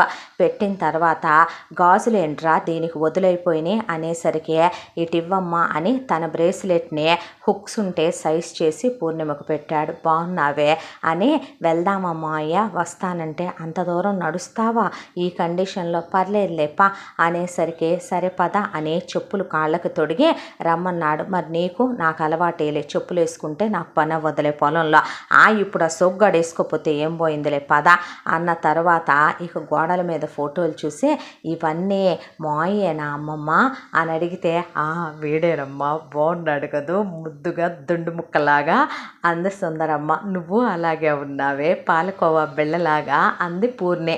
అనేసరికి మాయ మరి ఇప్పుడేంటి హ్యాండ్సమ్గా స్మార్ట్గా తయారయ్యావో, పీజీ అయిపోయిన దాకా అలాగే ఉన్నాడమ్మా దుడ్డు ముక్కలాగా, ఇదిగో పీజీలో కూడా ఆడు సర్టిఫికెట్ తీసుకుంటున్నప్పుడు ఇచ్చిన ఫోటో అయితే అప్పుడు కూడా ఫోటో తీయించానే అన్న తర్వాత కాన్వకేషన్ డే అన్నాడు. అందే. ఆ తర్వాత ఇక్కడికి వచ్చా పొలం పనులు కదో నలిగాడు, తిట్టంగానే పెడతా నేను, కాకపోతే ఏంటో స్మార్ట్గా ఉండాలి, అలా ఉండకూడదు ఇలా ఉండకూడదు అంటాడు. ఈడేందో ఈడి మాటలేందో అనేసరికి ఇలా కూడా బాగున్నావులే మా అయ్య నువ్వు అంటే, ఇలా బాగున్నానా అలా బాగున్నానా, ఇప్పుడైతే ఇలాగే బాగున్నావులే, మెయింటెనెన్స్ కదా మా అయ్య అనేసింది పూర్ణిమ. ఆ తర్వాత అమ్మ అదెప్పుడు ఇలాగే నవ్వుతూ ఉండాలి, నువ్వు గతం తాలూకు వ్యక్తులు జరిగిపోయిన విషయాలు దానికి గుర్తు చేయొద్దమ్మా, నీకు దండం పెడతాను అన్నాడు విశ్వ. అలాగే లేరా అని పొలానికి తీసుకెళ్ళి పొలం చూపిస్తే చాలా ఆహ్లాదంగా అనిపించింది మనసుకే. ఆ తర్వాత మాయ నన్ను ఉయ్యాలోపువా అని అడిగింది. అయితే ఈలోపు సుందరమ్మ అక్కడ ప్రత్యక్షమైతే అప్పుడే వచ్చావా అమ్మ, అడ్డదారిలో పడితే ఎంతసేపురా, చూశామ్మ పొలాలు అంది సుందరమ్మ పూర్ణిని. చూశానమ్మమ్మ అంటే, అమ్మ ఓసారి ఉయ్యాల్లో కూర్చోవే అని కూర్చోబెట్టి ఊపాడు. చానాళ్ళయిందమ్మా ఇది వాడక, గట్టిగా ఉందా లేదా అని. అంటే నేను పడితేరా, నువ్వు పడితే లేస్తావమ్మా, అది పడితే లేవలేదుగా, సిటీలో పుట్టి పెరిగింది కదో ఎద్దవ్వా అని విశ్వని ఒక్కటేసి పూర్ణిని కూర్చోబెడితే మెల్లిగూపు అంది. మెల్లగానే ఊపాడు. ఆ తర్వాత ఊళ్ళో అమ్మలక్కలందరూ సుందరం పిన్ని, ఎవరా అమ్మాయి, నీ కొడుకు సొంత పెళ్ళాన్ని చూసుకున్నట్టు చూసుకుంటున్నాడు, కడుపుతో ఉంది, ఏంటి విషయం అంటే, ఏమీ లేదే, నీ మొగుడు మొన్న ఆ గరువు మీద దేన్నో తీసుకొని వెళ్తున్నాడు, 4వ ఉంపుడు గత్తె 5వ ఉంపుడు గత్తె, అదే నీకు దండం పెడతా పిన్ని, చెప్పాలంటే చెప్పు, లేతే లేదని అమ్మలక్కలందరూ సాయంకాలం ఇంటి దగ్గరికి వచ్చారు. వచ్చి, ఇదిగో పిన్ని, నువ్వు తిట్టకూడదు కొట్టకూడదు, ఇంతకీ ఆ పిల్ల ఎవరో, నా కూతుర్ని చేసుకోమంటే విశ్వానికి చేసుకోనన్నావు, ఇంతకీ ఎవరా పిల్లంటే చెప్పవేంటే, నా వైఫ్ అన్నాడు విశ్వ. నీ పెళ్ళామా అంటే, అవును నా భార్యే. మరి అదేంట్రా ఇప్పుడు దాకా మాకు చెప్పలా, చూపిలా, పెళ్ళికి కూడా పిలవలా, భోజనాలు కూడా పెట్టలా, బాబు పాపు పుడతారుగా, అప్పుడు మీ అందరికీ ఘనంగా అమ్మ ఫంక్షన్ చేసి మీ అందరినీ పిలిచి అప్పుడు ఘనంగా రిటర్న్ గిఫ్ట్లు అయ్యి ప్లాన్ చేసి భోజనాలు పెడదామందే, మరి ఎందుకని చెప్పలా, దిష్టి తగులుద్దని అమ్మ ఎన్నాళ్ళు మీకు చెప్పొద్దందే. ఎవర్రా ఈ పిల్ల, సుగుణక్క కూతురు, నా సొంత రక్త సంబంధం, నా మేనగోడలు. అంటే అక్క కూతుర్ని చేసుకున్నావా, మనవరాల్నిచ్చి చేసావా సుందరం వదిన, మరి మాట మాత్రమైనా మాకు చెప్పలేదే, అందుకే దీని మొహం యాడో చూసినట్టుంది, సుగుణ కనపడిపోవట్లా దీని మొహంలో ఆ అందం, ఆ సక్కదనం, ఆ వంపు సొంపులు, పిల్ల మా బాగుందిలే, ఏందమ్మా దెబ్బలు తగిలినే అంటే, చిన్న యాక్సిడెంట్ అయింది లేవే, అయ్యయ్యో జాగ్రత్తగా ఉండొద్దు ఇట్టాటప్పుడు, ఇంతకీ ఎక్కడున్న అమ్మా ఇంతకాలం అని అడిగితే, చదువుకుంటుందే, ఎంటెక్ చేసిందిలే, ఓ పెళ్ళాన్ని చదివించుకున్నావు కూడానా, మధ్య మధ్యలో వెళ్ళి ఇద్దరు సంతోషంగా ఉన్నారేంట్రా అన్నాక, అవును అందుకే కడుపుతో ఉందే, ఇప్పుడు ఇంకా అక్కడ ఉంచకూడదని అమ్మ ఇక్కడికి తీసుకొచ్చింది, ఎందుకు అక్కడ ఉంచటం, మనమందరం ఉంటే మనందరం తలా ఓ చెయ్యేసి చూసుకోం సుందరమ్మక్కాయ్ అని చెప్పి, అమ్మ నీకోసం పుట్టకుక్కల కూర పంపుతానుండవే, నీకోసం జున్ను పంపుతానుండమ్మా, నీకోసం చెరుగ్గళ్ళ పంపుతానుండవే, అరిసెలు చేశాను పంపుతానుండో, ఉండుండమ్మా నీకోసం ఆవకాయ కలిపాను పంపుతానని వాళ్ళందరూ ఆత్మీయంగా పలకరించి వెళ్ళిపోయారు. ఎందుకు మాయా అలా చెప్పావు అని అడిగింది పూర్ణి.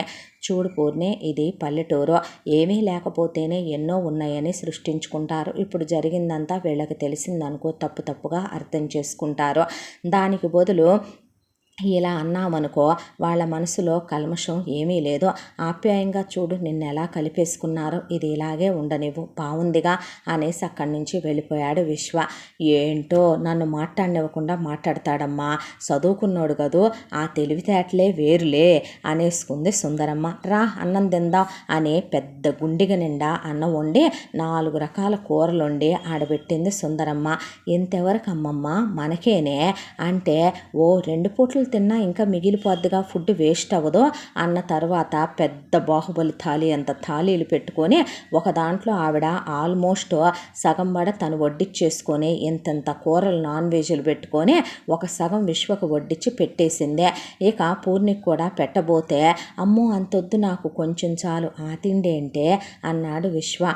లేదు మాయ, నువ్వు హెల్దీగా ఉండాలి, పొలం పని చేస్తావు కాబట్టి, నేను ఇలా తిన్నానంటే నా డైట్ కంట్రోల్ పోతుందే, నేను ఇకప్పుడు అమ్మమ్మలా తయారవుతాను అని నవ్వితే, నాకేమైందే మీ తాత మోజుపడి సచ్చేవాడు నా మీద, నాకున్న అందం నీకుందా, నాకున్న చక్కదనం నీకుందా, నేనున్నంత గట్టిగా నువ్వున్నావా, ఈ రోజుకి మీ మామయ్య 100 కేజీల బస్తాలు లేపి ఎత్తి అవతలేస్తాడు, మగాణ్ణి కన్నానే నేను అనేసరికి పెద్ద ముద్దలు నోట్లో పెట్టబోతే, అమ్మా అని విశ్వ చిన్నయ్ నీకు పెట్టలేదా, నిన్ను పెంచలేదా, నన్ను నువ్వు హ్యాండిల్ చేసుకోవచ్చు మమ్మీ, కానీ దానికి సిటీలో పుట్టి పెరిగింది కదా అనే, ఇదిగో ఇలా చిన్న ముద్దలు పెట్టని చిన్న ముద్దలు తను పెట్టి చూపించాడు. దీనికి ఎంతోటి దానికి మళ్ళీ పళ్ళెమెందుకు, నీ దాంట్లో 4 ముద్దలు నా దాంట్లో 4 ముద్దలు పెడితే చాలని పెడితే, అమ్మో నా పొట్ట నిండిపోయింది ఇంకొద్దు అంది పూర్ణిమ. దానికే అలా అనకూడదే, వంట పట్టదు తిన్నదే అన్నాడు విశ్వ. ఒళ్ళెరో బాకమ్మా అన్న తరువాత, ఏం పిట్ట మెతుకులో ఏం పట్నం పిల్లలో ఏంటో దరిద్రుడు, ఉప్పు కారాలు లేని ఫుడ్లు పెట్టి పిల్లని అలా చేసేసాడు, ముదరష్టపోడని అల్లుడిని తిట్టిపోసింది కాసేపు సుందరమ్మ. నిజంగానే అమ్మమ్మ నువ్వు వండితే వంట చాలా రుచిగా ఉందిలే, నాలుగుకి ఇంకా తినాలనిపించింది, ఎప్పటికన్నా ఎక్కువ తిన్నాను తెలుసా నేను, నీ తలకాయ్ అన్నాడు విశ్వ. ఆ తర్వాత బావుందన్నావుగా, చూడవే ఎన్ని రకాలు నీకోసం చేసి పెడతానో చూడు అంది సుందరమ్మ. ఆ రోజు నుంచే ఇక చాలు బాబోయ్, తినలేను తండ్రోయ్ అని పూర్ణిమ పరిగెత్తుతున్న టైంకి ట్యాబ్లెట్లు వేస్తూ డాక్టర్ దగ్గర చూపించుకొస్తూ పూర్ణిమకు ఊళ్ళో వాళ్ళు రకానికి ఒకటి వండి పంపుతూ ఒకవైపున విశ్వ బోలెడన్ని ఫ్రూట్స్ స్వీట్స్ అసలు సుందరమ్మ వండి పెడుతూ ఇంతెంత నెయ్యి వెన్న పాలు పెరుగు బాగా కోలుకుంది చాలా తొందరగానే పూర్ణిమ. 3 నెలల కాలం ఎలా గడిచిపోయిందో తెలియలేదో. అన్న మాట ప్రకారమే ఇక కరెక్ట్గా డెలివరీకి తీసుకెళ్ళబోయే ముందు సుందరమ్మ ఊళ్ళో అమ్మలక్కలందరినీ పిలిచి షామ్యానాలు వేయించి టెంట్లు వేయించి భోజనాలు పెట్టించి పూర్ణిమకి చాలా గ్రాండ్గా సీమంతం వేడుకలు జరిపించింది. ఒళ్ళంతా నగలేసి పట్టుచీర కట్టి ఇక ఎల్లరా విశ్వ, నీ పెళ్ళానికి నువ్వే మొదట గాజులై మొదట అక్షింతలే అని వేయించారు. విశ్వతో ఫోటోలు తీయించి ఆ తర్వాత ఫోటోషూట్ కూడా విశ్వే పూర్ణిమతో దిగాడు. మీ ఆవిడ పొట్ట వాటేసుకో, ముద్దు పెట్టుకో, హార్ట్ షేప్ పెట్టు బావా, అలా కాదన్నా వదిన్ని ఇలా పట్టుకో అలా పట్టుకో అనే సిటీల్లో చదువుతున్న పిల్లలు చాలామంది వచ్చి ఇక వీళ్ళు ఫోటోషూట్ కూడా చేయించుకోవటం అయిపోయింది. ఆ తర్వాత ముందు పూర్ణిమని హాస్పిటల్కి తీసుకెళ్ళిన తర్వాత అమ్మ ఇది సిటీ హాస్పిటల్, చాలా పెద్ద హాస్పిటల్, నువ్వు ఇక్కడ నర్సులను బూతులు తిట్టకూడదు చెప్తున్నాను నేను, వాళ్ళు వాళ్ళ పద్ధతిలో డెలివరీ చేస్తారు అన్నాక పూర్ణిమకు నొప్పులు వస్తే డాక్టర్ మిస్టర్ విశ్వ ఇక్కడ సైన్ చేయండి, మీరేగా హస్బెండ్ అని సైన్ చేయించితే అవునని సైన్ చేశాడు. చేసిన తర్వాత లోపలికి రండి, మీరు తన దగ్గరే ఉండాలిగా అన్నాక పూర్ణిమ నొప్పులు పడుతుంటే విశ్వ కళ్ళల్లో నీళ్ళు తిరిగిపోయినాయి. పూర్ణిమకి డెలివరీ అయింది, బాబు పుట్టాడు. బాబుని ఫస్ట్ విశ్వ చేతిలోనే పెట్టారు. పెట్టిన తర్వాత పూర్ణిమకి ఇస్తే పూర్ణిమని ఇప్పుడు నువ్వు బాధంతా మర్చిపోయి వాడిని సంతోషంగా దగ్గరికి తీసుకో అని ఇచ్చాడు. ఆ తర్వాత సుందరమ్మ చేతిలో పెడితే బంగారు కొండలాగున్నాడే అని ముద్దు పెట్టుకుందే.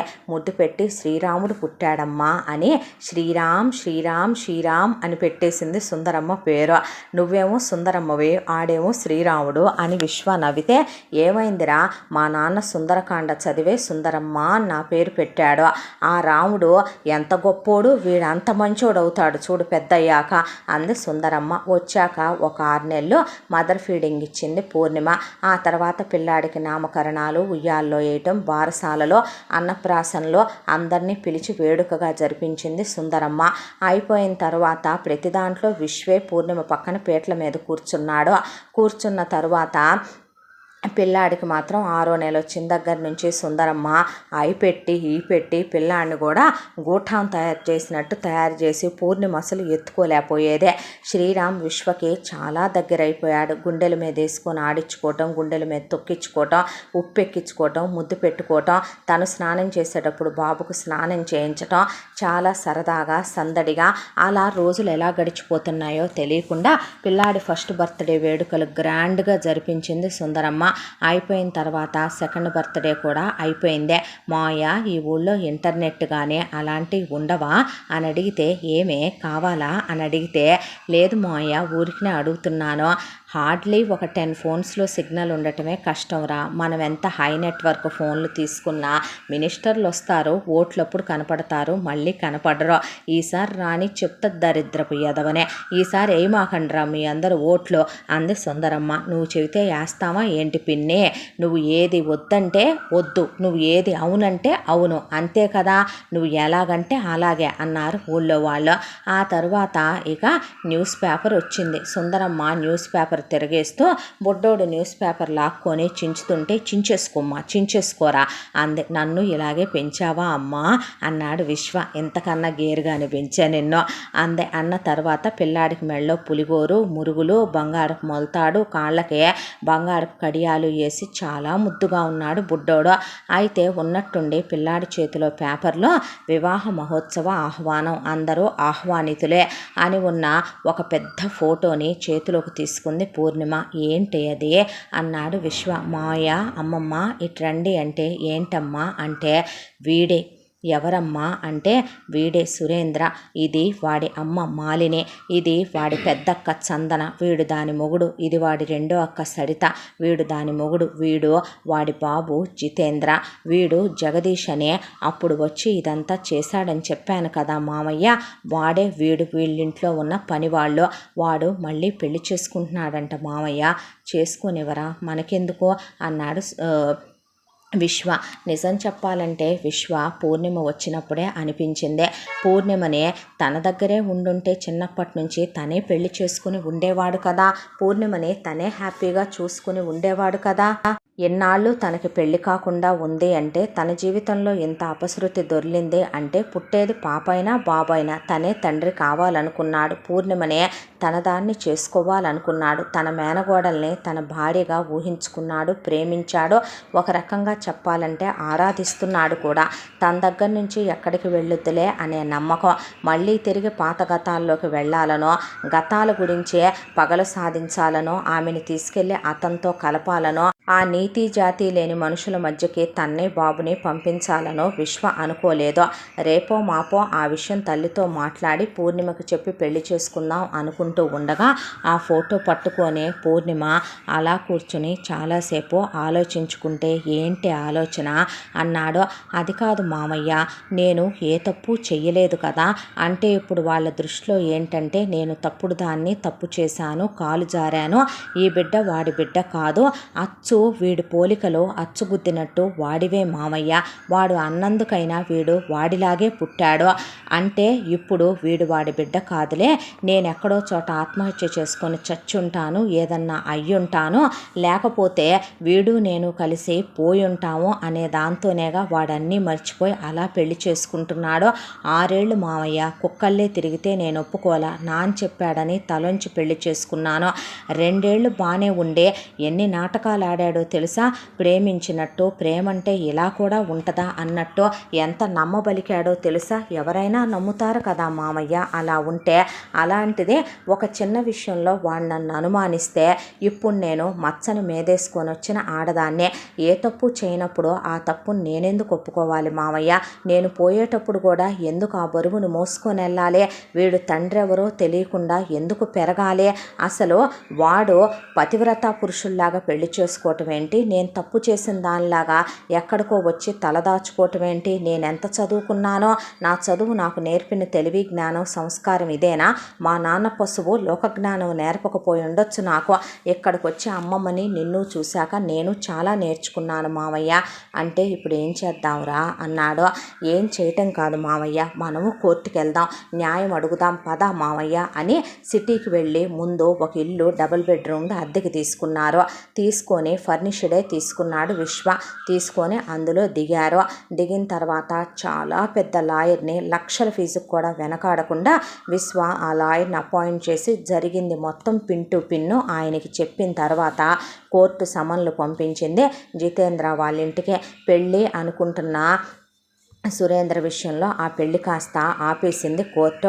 ఆపేపాటికి సురేంద్రని నువ్వు రాకురా అని మాలిని, చందన, సడిత, జితేంద్ర ఇంకొంతమంది కలిసి వెళితే, ఏ లెక్క ప్రకారం మీరు మీ కోడలు తప్పు చేసిందని అన్నారండి అంటే వీడియో రికార్డులు మొహం మీద పడేసింది మాలిని. ఈ వీడియో రికార్డులని కోర్టు వారిని అనుమతి కోరుతున్నాను, టెస్టింగ్కి ల్యాబ్కు పంపిద్దాం, ఆ అమ్మాయి వీటిని మాట్లాడింది అంటే గనక మీరు శిక్ష విధిద్దరు, కానీ లేదు అంటే గనక కేసులో ఫర్దర్ స్టెప్కి మీరు నాకు అనుమతి ఇవ్వాలి అన్నాడు లాయరు. అలాగేనని కోర్టు అనుమతి ఇచ్చింది. దాంతోపాటు బాబుకు DNA చేయమని పూర్ణిమ చెప్తే, మీ అబ్బాయి ఏడండి రాకపోవటం ఏంటి అని సురేంద్రను కూడా పిలిపించి DNA చేయించారు. ఒకేసారి ఆ రికార్డుల్లో ఉంది ఫేక్ అని, అసలు పూర్ణిమ అక్కడ మాట్లాడిందే వేరే విషయమనే, వీళ్ళిక్కడ వేరే విషయాన్నే ఏదో కలిపి క్లబ్ చేయించారనే, అసలు అక్కడ ఉన్నదే అది కాదనే, లిప్సింక్ కూడా సెట్ అవ్వటం లేదని ఒక విషయం టాలీ అయిపోయింది. రెండోదే బాబు సురేంద్ర కొడుకేనని డిఎన్ఏలో ప్రూవ్ అయిందే. ఆ తర్వాత ఎక్కడ ఉన్నాడో వెతుక్కురమ్మనమని జగదీష్ గురించి పోలీసులకి ఇక పురమాయించింది కోర్టు. దాంతో ఎంతోసేపట్లో ఎంత దూరం వెళ్ళగలడో ఆధార్లు పాన్లు ఉన్నప్పుడు వాడి బ్యాంక్ అకౌంట్లు ట్రేస్ చేసి వాడిని పట్టుకొని 3rd డిగ్రీ కొట్టుడు కొట్టి తీసుకొచ్చి పోలీసులు కోర్టులో పడేస్తే నాకేంటండి సంబంధం? వీళ్ళెవరో కూడా నాకు తెలియదు. నిజం చెప్పమంటారా? ఆ అమ్మాయిని వీళ్ళు చెరచమనే చెప్పారు. ఆ అమ్మాయి జీవితం నాశనం చేసి కాలరాచి అనుభవించమన్నారు. కానీ నువ్వు నా అన్నయ్య లాంటి వాడివి అని ఆ అమ్మాయి అందని. డబ్బుల కోసం వచ్చిన ఎదవని సార్, నాకు రెస్పాన్సిబిలిటీస్ ఉన్నాయి. మా అమ్మ నాన్న మంచంలో ఉన్నారు. మా నాన్నకి హార్ట్ ఆపరేషను, మా అమ్మకి వెన్నుపూస ఆపరేషను ఛాన్సాలే. నా అక్కకి కిడ్నీ ప్రాబ్లం ఉంది. మా ఇంట్లో పెళ్లి కావాల్సిన 3 చెల్లెళ్ళు, చదువుకోవాల్సిన 2 తమ్ముళ్ళు ఉన్నారు. నా మీదే కుటుంబం ఆధారపడింది. ఏ ఉద్యోగం చేసినా నేను నా ఫ్యామిలీని నెట్టుకు రాలేను. ఈ పని చేస్తే డబ్బులు దిట్టంగా ఇస్తామని, లైఫ్ టైంకి ఒక ఉద్యోగం ఇస్తామని వీళ్ళు ఆఫర్ చేశారు. చేసినా సరే నేను ఆ రోజు గదిలోకి వెళ్ళి కూడా ఆ అమ్మాయికి డ్రగ్స్ కలిపిన తర్వాత కూడా లిప్స్టిక్తో నా ఒంటి మీద నేనే మార్కులు పెట్టుకున్నాను, ముద్దు పెట్టినట్టుగా. నేను ఆ అమ్మాయి దగ్గర అండర్వేర్తోనే దుప్పటి కప్పుకొని పడుకున్నాను తప్ప ఆ అమ్మాయిని నేను ఏ తప్పుడు పని చెయ్యలేదండి. చున్నీ మాత్రమే తీసేశాను. గదిలో పూలు నేనే నలిపాను. సార్, ఒక విషయం చెప్పమంటారా? డబ్బుల కోసం వచ్చే ఎదవలం మేము. ఒక విషయం చెప్పమంటారా సార్? వీళ్ళకి ఆ అమ్మాయి వాళ్ళ కోడలుగా ఉండటం ఇష్టం లేదు. వీళ్ళకి డబ్బు పిచ్చే. వీళ్ళ అబ్బాయికి డబ్బులున్న కోటీశ్వరరాళ్ళని ఇచ్చి చెయ్యాలని, అందుకు ఆ అమ్మాయి అడ్డమని అడ్డు తప్పించాలనుకొని ఇదంతా సురేంద్ర వాళ్ళ అమ్మ నాన్న వాళ్ళ ఫ్యామిలీ ఆడించిన డ్రామా. నాకేమీ తెలియదండి. కానీ ఒక్కటి అడగాలనుకుంటున్నాను సార్. నేనెంత నీతిమాలిన ఎదవనైనా అన్నలాంటి వాడివి నువ్వన్నందుకే నేను తప్పు చేయలేకపోయాను కదా. మరి వీడు 6 ఏళ్ళు ప్రేమించి 2 ఏళ్ళు కాపురం చేసిన మొగుడు కదండి. ఎవడో బయట ఎదవని నేను. అలాంటి నేను చెప్తే ఎలా నమ్మేశాడు సార్ పెళ్ళాం గురించే? ఎలా వీడి అమ్మ, వీడి అక్కలు, వీడి బాబు కలిసి ఫేక్గా కొన్ని రికార్డులు తీసుకొచ్చి చూపిస్తే ఎలా సార్ వాడు నమ్మి భార్యని అన్ని చిత్రహింసలు పెట్టాడు, అన్ని నరకాలు పెట్టాడు. నా కళ్ళ ముందే ఆ అమ్మాయిని కొట్టారు, తిట్టారు, హౌస్ అరెస్ట్ చేశారు. వాళ్ళ నాన్న చావుకు కారణమయ్యారు. ఇంట్లో నుంచి అన్నీ లాగేసుకొని బయటికి గెంటేశారు. వీళ్ళెవరో ఉన్నారు కాబట్టి వీళ్ళు ఏమవుతారో నాకు తెలియదు. ఆ అమ్మాయి బతికి బయటకు వచ్చిందే, లేదంటే ఆ అమ్మాయి పరిస్థితి ఏమై ఉండేది అని అడిగాడు వాడు. దాంతో కోర్టు వారు జగదీష్కి కొంతకాలం జైలు శిక్ష వేసి అక్కడి నుంచి పంపించేసిన తర్వాత ఏంటిదంతా అని అడిగారు. అడిగితే ఎందుకు చేశారమ్మా ఇలాగా అని అడిగాడు సురేంద్ర. అడిగితే ఎందుకు చేసేదేముంది, ఒక అనామకురాల్ని, లో క్లాస్ దాన్ని నువ్వు ప్రేమించాను అన్నప్పుడే మేము మర్యాదగా వద్దన్నాం. మాకు నువ్వు ఒక్కడివే కొడుకురా, నీ మీద మాకు ఆశలుండవా, కలలుండవా, కోరికలుండవా? కోటీశ్వర్ల అమ్మాయినిచ్చే మన స్థాయికి హోదాకి తగిన అమ్మాయినిచ్చి నీకు పెళ్లి చేద్దాం అనుకున్నాం. దాని మీద మోజుతోనేగా దాని చుట్టూ కుక్కల్లే తిరిగి సూసైడ్ చేసుకునేదాకా వెళ్ళావో. అందుకే పెళ్లి చేసుకొనిచ్చే నీకు మోజు తీరిపోయాక నీ నుంచి తప్పించి మేము అనుకున్న పెళ్లి నీకు చేసి నిన్ను అందలం ఎక్కించాలనుకున్నాం. ఇందులో మా తప్పే ఉంది అన్న తర్వాత తను చెప్తూనే ఉంది నేనే తప్పు చేయలేదు అని. 6 ఏళ్ళు తనని చూసిన నేనెలా తనని మిస్అండర్స్టాండ్ చేసుకున్నానో, నాకు వచ్చిన కడుపుని రాలేదని నేను ఎలా అన్నానో, చిత్తకర్త కుక్కలా రోజుకి 20 సార్లు కలిసే నువ్వలా అనకూడదు అని తను అంటూనే ఉందే. తను బర్త్ కంట్రోల్ యూస్ చేయట్లేదని నాతో 2-3 సార్లు చెప్పిందే. అయినా కూడా నేనెందుకు అలా బిహేవ్ చేశాను అని వెళ్ళి సారీ చెప్పాలని సురేంద్ర వెళ్ళి తలుపు కొడితే విశ్వ తలుపు ఓపెన్ చేశాడు. ఓపెన్ చేసిన తర్వాత పూర్ణిమ బాబుని తీసుకొని అక్కడ కూర్చుంటే ఇక లోపలికి వచ్చిన సురేంద్రనే సుందరమ్మ, అమ్మ నా బూతులు అష్టోత్తరం దగ్గర నుంచి శతనామం దాకా నువ్వు, నీ అమ్మ, నీ బాబు, నీ అక్కలు, నీ అక్క పిల్లలు, నీ వంశం, నీ తరతరాలు, నీ 7 తరాలు సర్వనాశనమై ఊడ్చుకొని పోతాయంటే అమ్మా అన్నాడు విశ్వ. నోరు ముయ్యకపోతే చెప్పు తీసుకొని కొడతా, కొడుకు అని కూడా చూడ, మూసుక్కూర్చోరా విశ్వ నువ్వు అని. ఏరా ఆడోళ్ళంటే అంత తేలిగ్గా కనపడుతున్నారా? ప్రేమని నాటకాలు ఆడి పెళ్ళిళ్ళు చేసుకొని అక్రమ సంబంధాలు అంటగట్టి కడుపుతో ఉన్న ఆడపిల్లని కొట్టి తిట్టి ఇంట్లో నుంచి బయటకు గెంటేయటానికే అన్న తర్వాత అన్ని మాటలు కాశాడు సురేంద్ర. అయిపోయాక క్షమించమని సుందరమ్మ కాళ్ళ మీద పడి విశ్వకు సారీ చెప్తే విశ్వ పక్కకి తిరిగిపోయాడు. ఆ తర్వాత పూర్ణిమ కూర్చొనుంటే కింద కూర్చొని పూర్ణిమ 2 కాళ్ళు పట్టుకున్నాడు. నేను నిన్ను ఎంత ప్రేమించానో ఎంత ఆరాధించానో వీళ్ళకి తెలియకపోవచ్చు. నీకు తెలియదా బంగారం?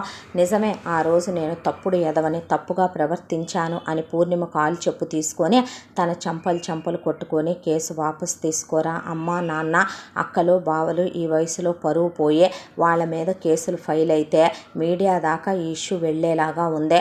ఇప్పుడు పరువు ప్రతిష్టల సమస్య వచ్చింది. బాబు నా కొడుకేనని నేను ఒప్పుకుంటున్నాను. నిన్ను నా బాడీగా స్వీకరిస్తాను. లైఫ్ లాంగ్ మనం ఇదివరకు ఇట్లా ప్రేమగా ఉందాం. అవసరమైతే నేను వేరు కాపురం పెట్టుకుంటాను. నిన్ను ఒక్క మాట అనుమానించను, అవమానించను.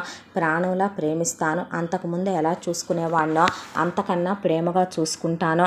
ఈసారి ఎవరు చెప్పుడు మాటలు తప్పుడు మాటలు విన్నా.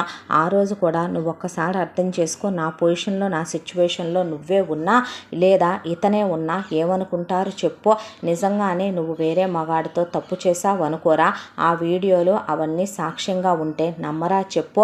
నేను అనుకోకుండా చేసిన తప్పే తప్ప ఇంటెన్షనల్గా కావాలనే ఎప్పుడైనా నిన్ను కొట్టానా, తిట్టానా, ఏమైనా చేశానా?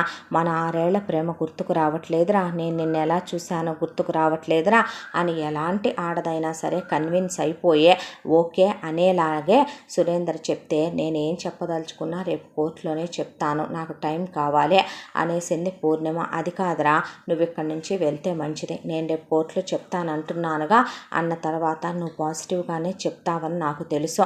నీకు నా మీద ప్రేమ ఉందని నాకు తెలుసు అని తను బాబు జాగ్రత్తగా తీసుకురండి అన్నాడు సురేంద్ర. మాకు తెలుసులే, నువ్వు పని చూసుకో అంది సుందరమ్మ. ఆ తర్వాత రాత్రికి పూర్ణిమ అలా కూర్చొని ఆలోచించుకుంటుంటే ఏంటే ఆలోచిస్తున్నావు అంది సుందరమ్మ. ఏం లేదమ్మమ్మ, రేపు కోర్టులో మాట్లాడాల్సిన దాన్ని గురించి. అసలు ఎందుకురా ఇదంతా? ఇందాకే నీకు నాకు సంబంధం లేదని చెప్పేస్తే పోయేది కదూ అన్నాడు విశ్వ. అలా కాదులే మావయ్య, చెప్పాల్సింది రేపు కోర్టులోనే మాట్లాడతాను అన్నాక విశ్వకి ఎక్కడ పూర్ణిమ సురేంద్ర మాట్లాడిన మాటలకి బ్లేమ్ అయిపోద్దో, సురేంద్రనే తన హస్బెండ్గా స్వీకరిస్తుందో, చేసిన తప్పుల్ని క్షమిస్తుందో, ఎక్కడ అతనితో వెళ్ళిపోద్దో అనే దిగులు ఆవరించేసిందే. దాంతో ఒక్కడే రూములో కూర్చుని కళ్ళన్నీ ఎర్రగా అయిపోయి కళ్ళల్లోంచి నీళ్లు కారిపోతుంటే సుందరమ్మ వెళ్ళి ఏమైంది విశ్వం అని అడిగేపాటికి తల్లిని పట్టుకొని పెద్దగా వెక్కిళ్ళు పెట్టి వెక్కి ఏడ్చాడు. ఆ ఏడుపు ఎక్కడదాకా వినపడిందంటే పడుకున్న పూర్ణిమ బాబు కూడా లేచారు. బాబును పడుకోబెట్టి పూర్ణిమ వెళ్ళి తలుపు పక్కనే నుంచుంటే ఇంతవరకు పుట్టి బుద్ధెరిగిన తర్వాత ఇది నాకు కావాలి, ఇది నాకు నచ్చిందని నేను అడగలేదమ్మా. అసలు నువ్వెందుకు అక్కపోయినప్పుడు దాన్ని వదిలేసావు? ఎందుకు మన ఇంటికి తీసుకొచ్చి పెంచలేదు చెప్పు? ఇద్దరం ఒకే దగ్గర పెరిగి చదువుకొనే ఇద్దరం ప్రయోజకులం అయి ఉండేవాళ్ళం కదా. నువ్వే చదివించి ఉండేదానివి కదా. ఆ 50 ఎకరాల పొలం ఏదో వాడికి పారేసైనా దాన్ని తెచ్చి ఉండాల్సిందే కదమ్మా. నేను దాన్ని ఇష్టపడుతున్నాను. వచ్చిన దగ్గర నుంచే బాబుని నా కొడుకే అనుకుంటున్నాను. అందుకే దాన్ని నా పెళ్ళాం అని చెప్పాను. నా దగ్గరే ఉంటే ఈ పాటికి నేను పెళ్లి చేసుకొని ఎన్నాళ్ళు అయ్యి ఉండేదమ్మా. అది నాకు కావాలమ్మా. నేను దాన్ని మనస్ఫూర్తిగా ఇష్టపడుతున్నాను. దాని నవ్వులు, దాని మాటలు ఈ 2 సంవత్సరాలుగా బాబు నాకు అలవాటు అయిపోయారమ్మా. నా నుంచి వాళ్ళు దూరం అయిపోతారా రేపటితో అని విశ్వ వెక్కి ఏడ్చేపాటికి సుందరమ్మకు నోట్లో నుంచి మాట రాలా. ఆవిడకి ఏం చెప్పాలో కూడా అర్థం కాల. తెల్లాడి అందరూ కోర్టు దగ్గరికి వెళ్ళారు. జడ్జి గారు 2 ఆఫర్లు ఇచ్చాడు. ఒకటే, నువ్వు వీళ్ళని క్షమించి అతనితో కాపురం చేసుకోవటం అమ్మ. రెండోది, నువ్వు వీళ్ళని క్షమించను అనేటట్టయితే కనుక వీళ్ళ మొత్తం ఫ్యామిలీకే జైలు శిక్షలు పడితే వీళ్ళు చేసిన తప్పుకి. దాంతోపాటు ఇతని ఆస్తిని 2 వాటాలుగా వేసి ఆ 2 వాటాల్లో ఒకటి బాబుకి ఒకటి నీకు పెట్టిస్తాము. ఏం చేయమంటావమ్మా అని అడిగితే నేను ఒక్క 10 నిమిషాల పాటు మాట్లాడొచ్చా జడ్జి గారు అని అడిగింది పూర్ణిమ. మాట్లాడు తల్లి అన్నాడు ఆయన. 6 ఏళ్ళు నన్ను ప్రేమించానన్నావు నువ్వు. నిజానికి నువ్వు నన్నెప్పుడూ ప్రేమించలేదు. నీకు నా మీద ఉన్నదే ఆశ, కోరిక, వ్యామోహం. ఒక రకంగా చెప్పాలంటే పైశాచికంగా నన్ను అనుభవించటానికి ప్రేమను అడ్డు పెట్టుకొని, పెళ్ళిని అడ్డు పెట్టుకొని మా నాన్నని బ్లేమ్ చేసి నువ్వు నన్ను పెళ్లి చేసుకున్నావు. ఏది మర్చిపోమంటావు? మీ అమ్మ కనిపించకుండా కొట్టాలనుకొని నా తల మీద చెప్పుకాలేసి తొక్కేయటమా? మీ అక్కలు ఎముకల మీద నన్ను కొట్టటమా? మీ బావలో బట్టలోడ తీయండి దాన్ని అని మేము దాన్ని అనుభవిస్తాం అన్న మాటలా? మీ నాన్న రోజుకే ఎన్నిసార్లు సుఖపెట్టేవాడే, ఎలా నా కొడుకు నీతో పడక పంచుకునేవాడే అని అడిగిన మాటలా? ఎవరో ముక్కు మొహం తెలియని ఒకడినే మీరు ప్రవేశపెట్టి మీ అమ్మా నాన్న డబ్బు కోసమని వాడిని నా జీవితంలోకి పంపించి వాడితో నాటకం ఆడితే వాడు కూడా చివరికి నా జీవితం చెరిపేయమని నన్ను మానభంగం చేయమనమని అంటే అన్నయ్య అన్న మాట కోసం వాడు చెయ్యలేదు. అదే వాడు నిజంగా నన్ను మానభంగం చేసుంటే నేను ఆత్మహత్య చేసుకొని పోయి ఉండేదాన్ని కదో. ఈ కడుపు నీది కాదన్నావు, కడుపులో బిడ్డ నీది కాదన్నావు, ఈ రోజుకి DNA అయింది కాబట్టి నమ్ముతున్నావు. అవ్వకపోతే ఎప్పటికీ వీడు నీ కొడుకు కాదు, ఎప్పటికీ వీడు జగదీష్ కొడుకే. ప్రేమంటే నమ్మకం, ఆ నమ్మకం లేని చోట ఏ బంధం నిలబడదో. మీరు చేసిన తప్పులకి ఒకటేంట్రా, ఎన్ని శిక్షలు వేసినా తక్కువే జడ్జి గారు. మీకో విషయం తెలుసా? వీడు ప్రతి క్షణం ప్రతిరోజు నా పక్కన కూర్చునే నాకన్నా వాడెలా సుఖపెట్టాడో, నాకన్నా వాడెలా తృప్తిపరిచాడని నన్ను ఎలా టార్చర్ చేశాడో తెలుసా? వీళ్ళింట్లో వాళ్ళెవరూ క్షమార్హులు కాదండి, మీరు క్షమించొద్దు. నేను వీడి వల్ల చాలా కోల్పోయాను. నా ఆశలు, కలలు, నా చదువు, నా ఉద్యోగం, మా నాన్న, నా కన్యత్వం అన్నిటినీ కోల్పోయాను. రేపొద్దున నా కొడుకుని నేను ధైర్యంగా పెంచుకోగలను. వీడు తండ్రిగా నా కొడుక్కి ఉండాల్సిన అవసరం లేదు. వీడికి నాకు విడాకులు కావాలి. బాబుకి వీడికి సంబంధం లేకుండా మీరు తెంచేసేయండి. అలాగే వీడి ఆస్తిలో ఏదైతే మీరు ఇప్పించాలనుకుంటున్నారో బాబు భవిష్యత్తుకి అది ఇప్పించేసేయండి మీరు. ఎందుకంటే మేము కోల్పోయిన దాంతో పోలిస్తే అదేమీ మాకు ఇది కాదండి అని మాట్లాడింది పూర్ణిమ. జడ్జి గారు ఫ్యామిలీ మొత్తానికి లైఫ్ వేసి లోపలికి తోసిపడేయమన్నాడు పోలీసుల్ని. ఆ తర్వాత ఆస్తి 2 నెలల్లో క్లెయిమ్ చేసుకోమ్మా నువ్వు అని చెప్పిన తర్వాత పూర్ణిమ తిరిగి వచ్చిన తర్వాత వెళ్దామా మామయ్య, పద అమ్మమ్మ అని బాబుని తీసుకొని బయలుదేరి వెళ్ళుండే ఫ్లాట్ దగ్గరకు వచ్చాక మామయ్య అంది. ఏంట్రా అన్న తర్వాత పెళ్లి చేసుకుందామా మామయ్య అని అడిగితే, ఏ అలా అడుగుతుందని చూస్తున్నావా? నేను ఈ తరం అమ్మాయిని మామయ్య, నాకు నిజమైన ప్రేమ కావాలి. ఆ ప్రేమ నేను నీలో చూశాను మామయ్య. వాడు వీడికి కన్న తండ్రి ఎలా అవుతాడు మామయ్య? కన్న తండ్రి అంటే బాధ్యతలు తీసుకునేవాడు. వీడు కడుపులో ఉన్నప్పటి నుంచి నా కష్టం, సుఖం, బాధ్యతలు నేను పురుడు పోసుకునేటప్పుడు పక్కనే ఉంది. వీడిని పెంచింది, లాలించింది నువ్వు అమ్మమ్మ. మీకు వీడి మీద హక్కు, అర్హతలు ఉన్నాయి, కానీ వాడికి వాడి ఫ్యామిలీకి ఎందుకుంటాయి మామయ్య? నీ ప్రేమనే విన్నాను, నీ ప్రేమని చూశాను, నీ ప్రేమ నాకు జీవితాంతం కావాలి. వీడికి నువ్వు తండ్రిగా ఉంటే వీడు నిజంగానే బాగుపడతాడు. నువ్వు ఒకరోజు అన్నావే ఎవరికి పుట్టారని కాదు ఎలా పెంచామని. నీ పెంపకంలో అయితేనే వీడు శ్రీరాముల్లా పెరుగుతాడో. మరి పెళ్లి చేసుకుందామా మామయ్య అని అడిగితే దగ్గరికి తీసుకొని ముద్దు పెట్టుకున్నాడు, హక్ చేసుకునే. ఆ తర్వాత పదరా బుడ్డోడా మనం వెళ్దామని 2 నెలల తర్వాత ప్రాపర్టీ క్లెయిమ్ చేసుకొని అమ్మేసింది పూర్ణిమ. ఎందుకురా ఈ డబ్బులు అన్న తర్వాత కొంత ఆర్ఫన్కి, కొంత గుళ్ళు గోపురాలకి, తర్వాత మిగతా ప్రాపర్టీ అంతా బాబు పేరు మీద పెట్టి వీడికి ఉన్నవలే మావయ్య, రేపొద్దున వీడిది వీడికే ఉంటే మంచిది కదూ అన్న తరువాత పెళ్లి చేసిందే. ఇక సిటీలోనే సుందరమ్మ చేసి గుళ్ళో తాళి కట్టించి రిజిస్టర్ మ్యారేజ్ చేసిన తర్వాత అమ్మమ్మ బాబుని తీసుకొని నువ్వు వెళ్ళు, మేమిద్దరం హనీమూన్కి వెళ్ళొస్తాం అని పదమామయ్య వెళదామని వాళ్ళ మామయ్యని తీసుకెళ్ళి చాలా సంతృప్తిగా, సుఖంగా, సంతోషంగా ఆమె భర్తతో ఆమె కాపురం చేసుకుని ఆ తర్వాత ఊళ్ళోకి తిరిగి వచ్చారు. 3 సంవత్సరాల తర్వాత పూర్ణిమ మళ్ళీ గర్భవతి అయ్యి ఇంకో బాబును ప్రసవించింది. అభిరామ్ అని పేరు పెట్టుకున్నారు. ఇక చాలేరా, 2 పిల్లలు ఉన్నారుగా, ఇంకొద్దులే మనకే, నువ్వు స్ట్రెస్ అవుతున్నావు అన్నాడు. ఆ తర్వాత ఎలక్షన్లకి ఎమ్మెల్యే వస్తే సుందరమ్మ ఓట్లు వేయొద్దందని ఆ ఊరికి రోడ్లు వచ్చినాయి, కరెంట్లు వచ్చినాయి, వాటర్ ట్యాంకులు వచ్చినాయి, ఇంటర్నెట్ వచ్చింది, కేబుల్ టీవీలు వచ్చినాయి. ఇప్పుడు ఆ ఊరు కూడా వెలుగులోకి వచ్చింది. విశ్వ 100 ఎకరాలు బాగా రేటు పెరిగిపోయింది. దానికి తోడు ఇక పూర్ణిమకి తన దగ్గర ఉన్న బంగారం అంతా ఇచ్చేసింది సుందరమ్మ. పిల్లలిద్దరిని పక్కనే ఉన్న టౌన్కి రోజు కారులో కాన్వెంట్కి పంపుతున్నారు. సంతోషంగా తన మేనమామ తన జీవితంలో బంగారం లాంటి మేనమామలా వచ్చాడో. ఏ ఆడపిల్లకైనా ప్రేమించే భర్త దొరకటం నిజంగా ఒక వరం, అర్థం చేసుకునే భర్త దొరకటం అంతకు మించిన వరం, గుండెల్లో పెట్టుకొని చూసుకునే మొగుడు దొరకటం సాక్షాత్తు ఆ పరమేశ్వరుడు లాంటి వాడే తన మేనమామ అయి ఉండటం అసలు ఏ దేవుడో వచ్చి ప్రత్యక్షమయ్యే వరాన్ని నెత్తి మీద కుమ్మరిచ్చినట్టే ఫీల్ అయింది పూర్ణిమ. మాట వరుసకైనా విసుక్కోడే ఒక మాట అండే ఎంత ప్రేమగా చూసుకుంటాడో చిన్నపిల్లలా తన్నే. ఇంకేం కావాలి ఇంతకన్నా జీవితంలో. ఒకానొక రోజు నువ్వు చదువుకున్నావు, ఆ చదువు ఎందుకు కొరకాకుండా పోయింది కదో అంటే ఎందుకు మాయ బాధపడతావు. అప్పుడు నేను CEO అవుదాం అనుకున్నాను ఒక కంపెనీకి, మన ఇంటికి MDని కాదు అని రోజు మొగుడు క్యారియర్లు ఎత్తుకెళ్తూ హ్యాపీగా సంతోషంగా పిల్ల పాపలతో సంతోషంగా గడిచిపోతున్న వాళ్ళని చూసి సుందరమ్మ జాతకం చూసిన జ్యోతిష్యుడు 100 పైనే బతుకుతావంటే తెగ నవ్వుకుంటే బుగ్గ కొరికేసి నువ్వు బతకాలేవే, వీళ్ళ పిల్లలకు కూడా పెళ్ళిళ్ళు అయిందాక ఉండాలి అని పూర్ణిమంటే వాళ్ళ నవ్వులతో ఈ కథ సమాప్తం అయిపోయింది. ఎంతటితో ఈ కథ సమాప్తం. మళ్ళీ మరొక మంచి కథతో కలుసుకుందాం. తప్పకుండా మన ఛానల్ని లైక్ చేయండి, షేర్ చేయండి, సబ్స్క్రైబ్ చేయండి, బెల్ ఐకాన్ క్లిక్ చేసి ఆల్ అనే బటన్ని ప్రెస్ చేయడం మర్చిపోకండి. ఈ కథను మనకు అందించిన కథా రచయిత్రి జి యామిని శ్రీనివాస్ గారు. Thank you.